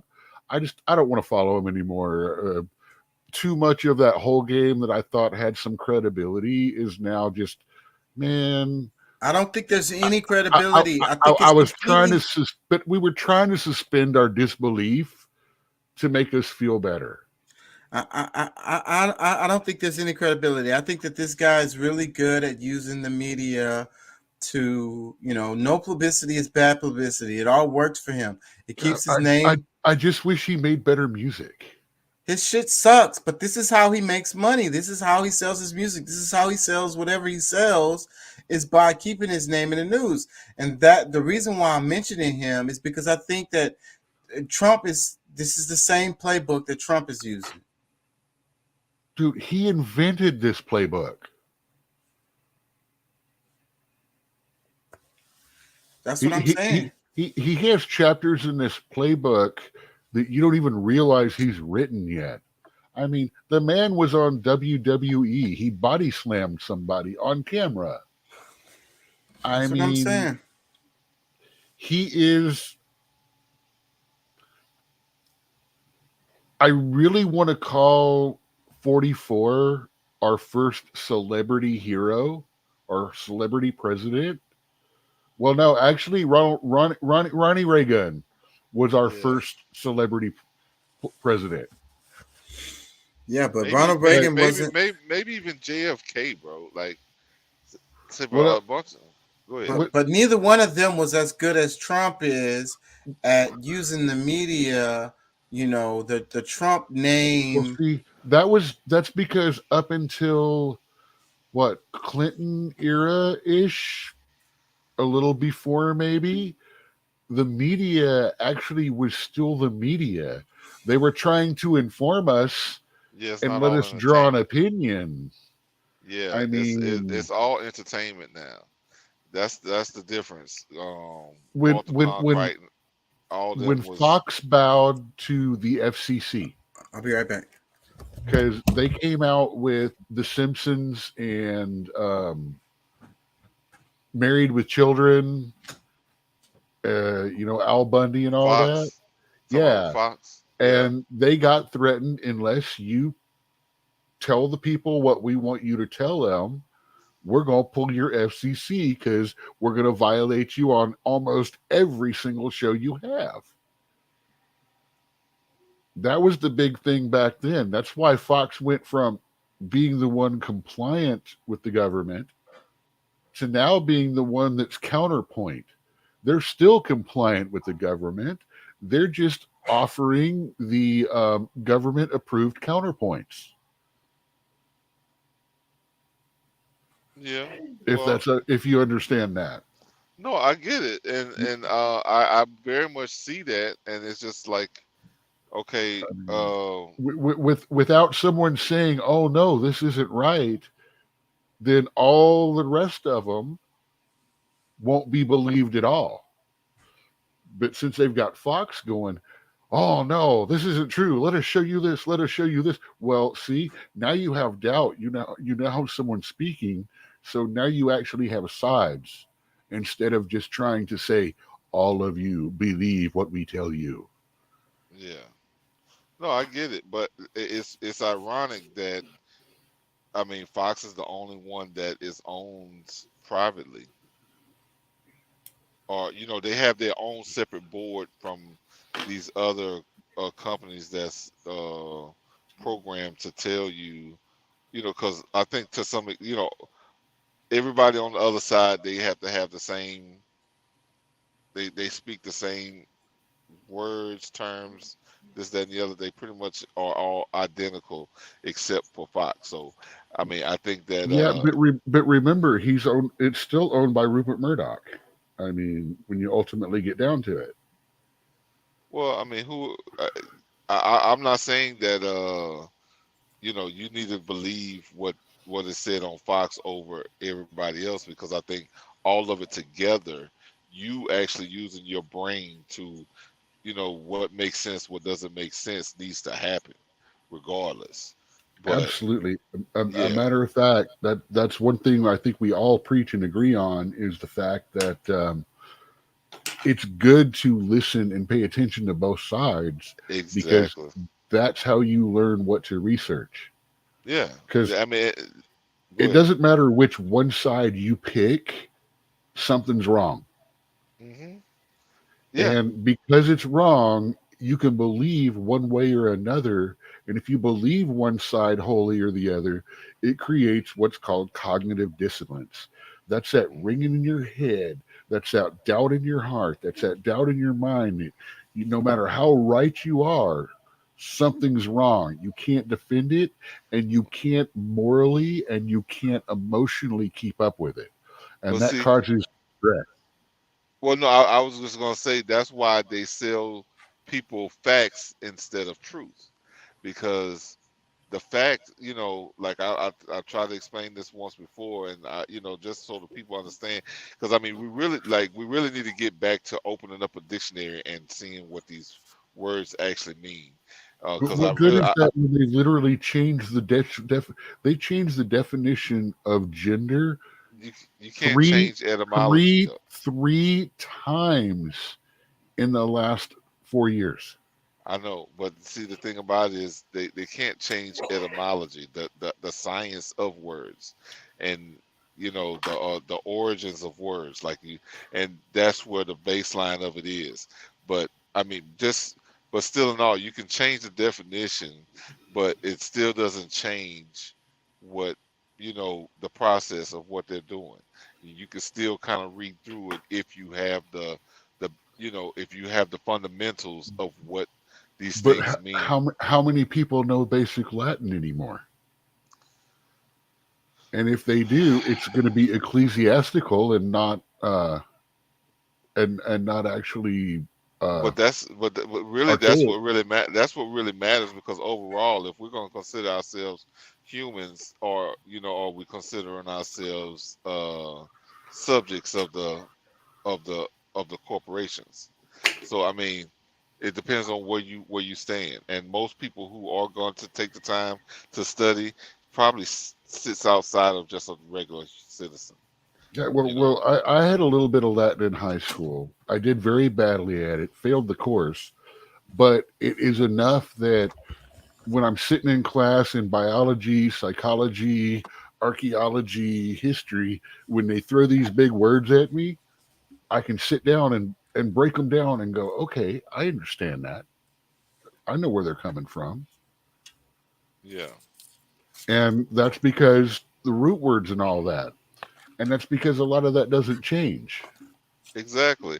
And that's the thing. I mean, when people understand the science of linguistics, of language, it's easy. It's easier for you to understand what's happening, and it's harder for them to confuse you or to throw you off of your center, because there's a lot of connotative linguistics that most people don't get or understand because they've been conned in their linguistics. You know what I'm saying?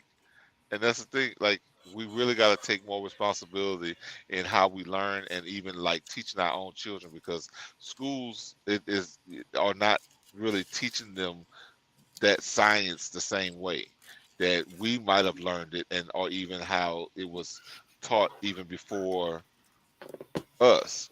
But I one of the things I did want to say before we leave is that, I really hope people, whoever's listening, y'all take the time to look up some of these words, especially fascist, because it's been getting thrown around a whole bunch by the fascists, the people who are actually doing fascist things. They're the ones who's actually accusing others of being fascist. So Well, you need to know what fascist is, so you can not be fooled by this. And don't look it up online. Find a dictionary, a paper dictionary. Yes. The online definition, that is fascism, and fascist is one of the words that I'm talking about that has changed the definition. If you look up the Oxford Dictionary, or the dictionary definitions have changed, like the word gender, the definitions have changed. Look it up in a book, because you got to understand, a lot of people aren't arguing with you about this and that because you're right or wrong. It's because you are looking at a word that means two different things now. Well, I know, but some people are very apprehensive of doing stuff like that. They're more concerned because, I mean, even if you just go back to the 1800s, I mean, the definition of what an American is, or was then, and what it is now, it's totally different. And Most people don't we're want to not accept those rules. We're not Americans. We're United States citizens. I agree to 1,000% with you. But what I'm saying is, but most people feel that they're Americans, especially in the North America. They consider themselves Americans over any and everybody else. Yeah, you know? even North American is more acceptable than just saying American. True. This is it. This is in the current. This is the current group speak that is coming our way soon. But we can't even say American towards Mexicans or Canadians because they're outside of the borderlines of what has been sold as what Americans are, and that's bullshit. We call ourselves Americans, but like you said, we are the United States. We are not America or the Americas. Yeah. And that's crazy because leaving off Canada, Mexico, Central America, Brazil. Well, we are the United States of America. Yeah. Yeah. Most people don't realize I don't even know if we're all that. of that. It's all of that. Not as the just it's either it should be United States of America or United States. We shouldn't just be America or Americans. Some people will fight against that because a lot of people that think that I'm hardcore rightist on their side really hate me for saying stuff like that. Yeah, they confused as hell. I want to end on this. Check this out right here. I posted this on Instagram earlier today. This one, it says, reminder, monopoly ends when no one can afford to live on the board anymore. At that point, everything becomes worthless. The money means nothing. The hotels sit abandoned. The only thing left is to restart the game and do it again. It is unsustainable. It's what we're doing. And my comment was, this game ends ugly. And I found in the comments, check this out before y'all comment. It says, did you write that? Okay. No, I didn't write this. That bottom part right there, I've seen a whole lot of history and stuff about the game. I'm not 100%. I would like this to be fact checked. Okay, well, let me read it. It says, Monopoly wasn't invented by the Parker brothers, nor the men they gave it credit for. In 1904, Monopoly was originally called the landlord's game and was invented by a radical woman. Elizabeth Maggie's original game had not one but two sets of rules to choose from. One was called Prosperity, where every player won money anytime another gained a property. And the game was won by everyone playing only when the person with the least doubled their resources. A game of collaboration and social good. The second set of rules was called Monopoly, where players succeeded by taking properties and rent from those with less luck rolling the dice. The winner was the person who used their power to eliminate everyone else. The mission was to teach us how different we feel when playing Prosperity versus Monopoly, hoping that it would one day change national policies. When the Parker brothers adopted the game, they erased Maggie, they erased the Prosperity rules, and celebrated Monopoly. This is why very few games of Monopoly end in better friendships. Some even end friendships. What they couldn't erase was Maggie's lesson. Yeah. It's weird how it's been a while since I played Monopoly, but just the thoughts of, because I used to play with this girl that I was really friends with, so it was always a polite game with us. But when I played it with in my teenage years, bro, it was brutal. Like I've won a few games and I've lost some. I'm more accepting than some others, but that's one of those games I think that nobody really learns from, especially with the way the rules are set. It's just mostly just still the idea of just looking out for yourself and what is going, what's going to be beneficial mainly to you. It's not a group think type of thing where I think that the prosperity side of the game that could be played where everybody can win. That's something that we should have been taught more, but that's something that we were, the majority. I mean, I've never had a chance to play it that way, so I'm just gonna say that I was robbed. Well, there's what about a mindset of, isn't the ultimate goal of the game to break the bank?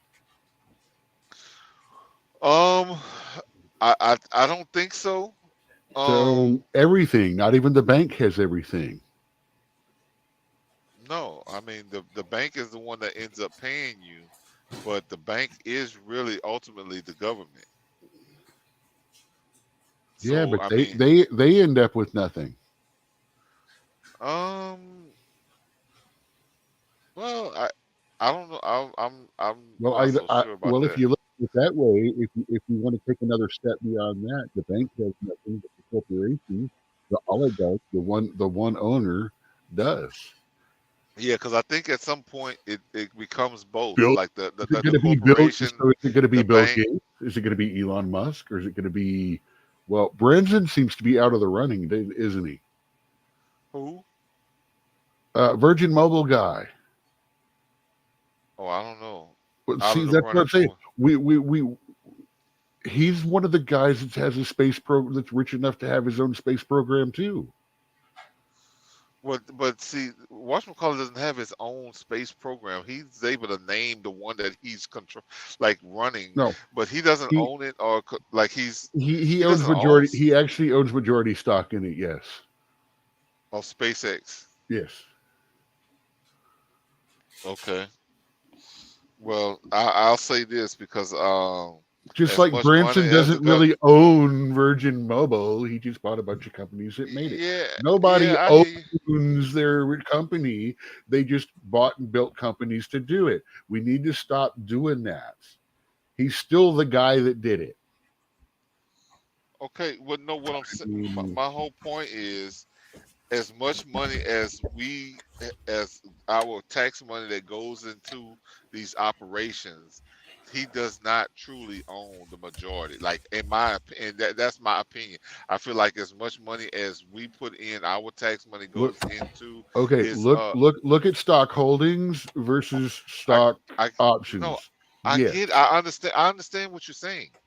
I just don't think that it's fair. I think that that's totally wrong. Like, he can have a piece, whatever completely different conversation now.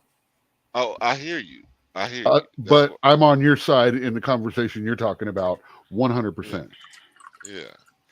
I think all these grants that we give them, once they make that money back, I think a certain percent of profits should be withheld, maybe like 10% off the top should go back. Even if we don't charge interest on the money that we gave them or the company, at least give the original amount back. Yeah, and then that can go back. That can go to what they call our debt. We're going to give that to you. Yeah, we're going to give that to you without interest. Yeah, because we need that so much right now.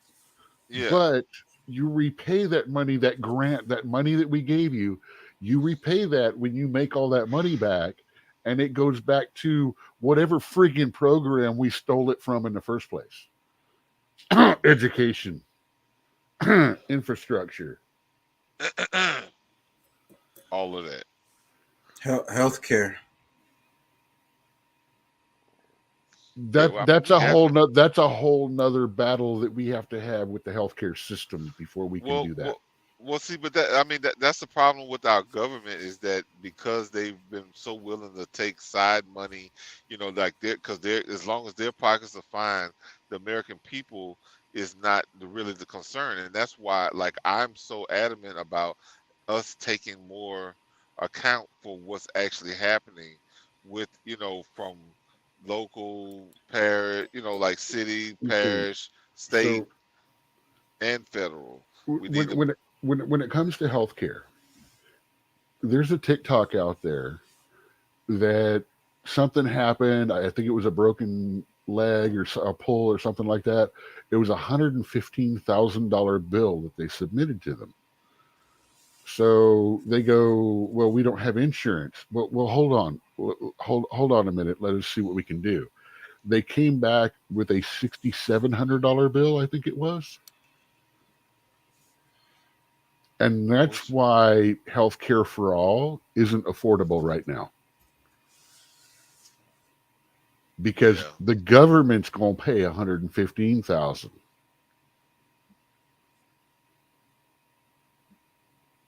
What? Oh, that for the bill before insurance, when they found out they didn't have insurance, that $100,000 bill went down to $7,000. And that's why we can't have government, everybody gets health insurance right now, because if we do, the government's going to be get charged the $100,000 instead of the $7,000. Yeah, which is insane, and they could fix it.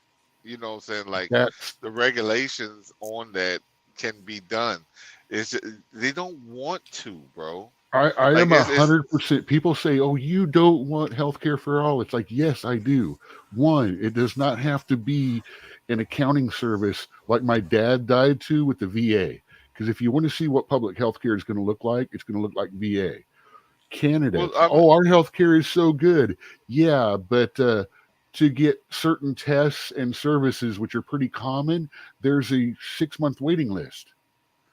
I think if we look at, I think looking at Cuba is a very like the way Cuba runs their healthcare. I really feel like, you know, if we had the same model, preventative, yes, like that's the biggest thing. Like, bro, like yes, preventative. Like, why wait till you're sick? Why eat all of this acidic foods that does cause all of these ailments, but and then think that you can just repair it with some pills that's going to cause more acid in your body. Like it scientifically is just, it makes no sense. Okay, like, hey man, here's something I was writing to say, to mention to the thing about. There's some things that, I mean, all of us, every one of us on the show agree on. All 4 of us, the guests and all that. And it's like the pharmaceutical companies are ensuring that you'll never get well. The banks are ensuring that you'll never get out of debt. The media is ensuring that you never know the truth. And the government is ensuring that all of this can be done legally. I think that's something we all agree on here. No matter what we argue one way or another, we all come back to those basic facts so far. I'm one, like I'm 100%. I'm not seeing you right now, but I kind of feel like you got on this bishop's outfit. You got the white collar the on, clergy. All that. He just took us to church. Oh Lord, man. Hey, we got to say amen. Amen. Wow. I'm more of the 7. I'm more of Snow White and the 7 Dwarfs. I-O. It's off to work I go. Me too, but shit, I work all day tomorrow. Man. Oh, that's why I can't stay. Hey, I work all all day, 6 every day. days a week. Bro, y'all be talking shit like it. But I close. I'm not taking away from you guys, but bro, I got 14-hour days every day. Yeah, I don't do 14 every day, but a lot of days I do.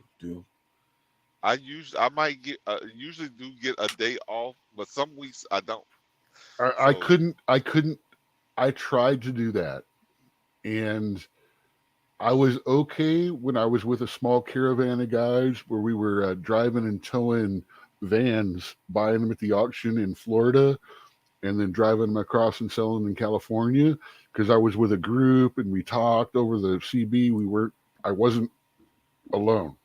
Isolated on a truck. I tried it. In 2 weeks, I was losing my freaking mind. Yeah.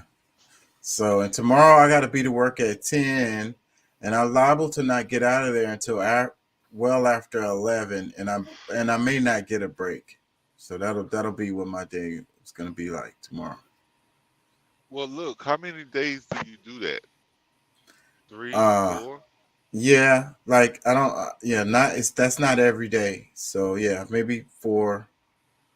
I would say that that's actually pretty cool. Like, I mean, you still getting the hours, putting in the hours that you need to put in, but because I mean, stretching it out day to day. Because I really think that the whole idea that they're doing with the 4-day work week and stuff like that, like that stuff can be done, and more people can be employed because it's not taking. You get somebody that's working 3, maybe 4 days, and because if you do 12 hours in those 3 days, you've done pretty 40 much, hours. Yeah, and then you can have somebody else that can come in on those other 3 days or whatever. Well, see, I work half days, 6 days a week. I don't do doubles. But I also close every night too. So I come in after lunch, and I close the shop every night. I'm normally the last one out. Yeah. Well, anyways, man, peace and love. Thank y'all for joining. Oh, wait. One other thing, because I felt like this was something real important. I sent you an article today, this morning, I think it was, but be careful about the eye drops that you're using, because I mean, it may not be a popular brand, but somebody might have picked it up. It's called Esri, I think it was. Esri. Yeah, I saw that story. Yeah, it's people are losing their vision from it. There's some fungus that's growing in it, or that's somehow has gotten into this brand. So, Yeah. I mean, most people using the Visine, and Dude, I bought a 3-pack of Visine about a year ago at Sam's for like $4. You still got them. I got one in my bathroom, and I got one in my backpack that I carry to work with me. Yeah, I use the ones that's special for contacts. So, and I think that's where it began, was with some that was specialized for contacts and this, that, and the third. But either way, just kind of be careful about that. I'm sure there's other little things that I'm missing that might be on the same lines, but that was something that caught my eye. And I guess one of the reasons why it's important to me is because, like, I just had a exam with my optometrist last week, and they told me that I had some bacteria that's growing on my eyelashes, which dries out my eyes, where I'm using eye drops more. And they said it's a common thing for people, I guess, especially going into my age, my eyes just like are dry. Like when I'm asleep, I barely can open my eyes in the morning. So I'm kind of like waking. My day is started with eye drops. It's ending with eye drops. So yeah, but I think that story is one of them threat level red stories where it's only been a few cases and they're blowing it up. And then it's like the other thing they're talking about, the fungal infections or in the recall. The fungal infections in the hospitals. That's another one that's that's rising. Yeah, that's another conversation. Because it's it's like the drugs, it's resistant. So, but this actually has been around for a long time. Like I was learning about that way back in the day when I did medical assistant, and that was early 2000s. Because when you work in the medical field and you're around in the hospitals all the time, you're at risk of catching these bacteria that are resistant to everything. Like, and there's always resistant fungus and stuff like that, especially with old people and stuff like that. I mean, well, no, the significance, which is scary, but. No, look, the significance to this story is that not that you're just getting it, like you're getting it from a product that has been trusted. Something that people are buying somewhere in this country, in the world. It's a product that is giving you this, not just where you're in a heightened situation where, oh, I'm working in a hospital, or and I could potentially get this thing or whatever. No, this is if you go and spend your money and you use it as a consumer product and you obtain It's like blindness. say Freshen Up all of a sudden helps encourage fungus growth in your gums. Yeah. It's our damn products, man. It's the Food and Drug Administration is so damn corrupt. They don't give a damn. Who knows? Who knows? Maybe it's because of Why maybe the product was solid, but something about these new RNA configurations are messing with it. Ooh, dun dun dun. Well, it's weird that I trust more products that are not heavily looked at by the FDA. When it says this is not regulated by the FDA, I'm like, yeah, let me see that one. But a lot of stuff is natural anyways. Does Gwyneth like this one? You can use water to hydrate your eyes. You know what I mean? Just water. Not tap water. I'm afraid of that, bro. Like, you don't want to use tap water to do it. Do you know how many chemicals is in regular water, bro? I'm just talking about salt alone in it. Fluoride, filtered bleach. water. Filtered water. Okay, well, yeah. I mean, I guess I could, but it's not as pleasant for whatever reason. Like I've tried that because I was doing it the cheap way at first. I take the water, I put it on a paper towel and kind of rub it on my eyes or something like that. It's not as effective. So I mean, these eye drops are not the same as just like water. There's actually shit in it like that actually. Have you tried the liquid tears kind of stuff?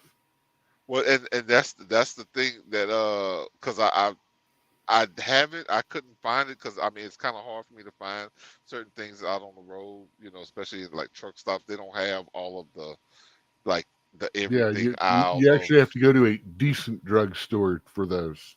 Yeah, so I mean, but either way, like that's the what is it called? Something fake tears? Not it's not fake called fake, but it's like it's like liquid tears or something like that. Well, it's something tears. It's imitation, whatever. But it's supposed to be something similar to what we produce. I get my stuff from the doctor, from the eye like doctor. Artificial tears. Artificial tears. That's it. Exactly. Artificial tears is what they but that's part of what the one that I was telling you about that's what it is. It's one of those. Yeah. Okay. Yeah. That makes sense. Yeah, but the one that Esri, is it carrying the fungus or does it reacting to fungus and encouraging it? It's carrying it. It's in the product. It's putting it in there. Yeah, and some people have got yes, exactly. And it's taking some people have been having to have their eyes removed because of it. It's really fucked up. I was reading about it. Well, that's not fun. No, but that's one of the reasons why I'm telling people like that's a public service announcement for people to be on guard of that, because like if that's some nightmare crap. If we can help prevent other people getting into it, because just like how you have some stuff that's just sitting on your shelf for months and years or however long, and they're not thinking about it, and just all of a sudden they get an itchy eye. Now they go grab this stuff that might even be old, but shit, don't even realize that it might blind you by the end of it. So I just want to make sure I pass that out there to the people so that we can avoid that. You know what I'm saying? So it's not a high number. So. All right, man. Peace and love. Thank y'all for joining. Thank y'all for listening. Peace and love. Everybody, don't forget to do the likes. Everybody put the likes up, throw the thumbs up. You know what I'm saying? You can send Chaka ENT you know, a couple of nickels, some dimes, some dollars. We take the kind that how they say the ones that fold. Yeah, yeah, but yeah, man. You know, look out for the. You're not looking out for us personally. We're looking out for the information that we're able to provide. So we thank y'all for coming and listening, whether it's live or on replay. But God bless you all, and see y'all next time. Peace and love. All right, man. Peace and love. Thank y'all for joining. Thank y'all for listening. It's for sure. All right.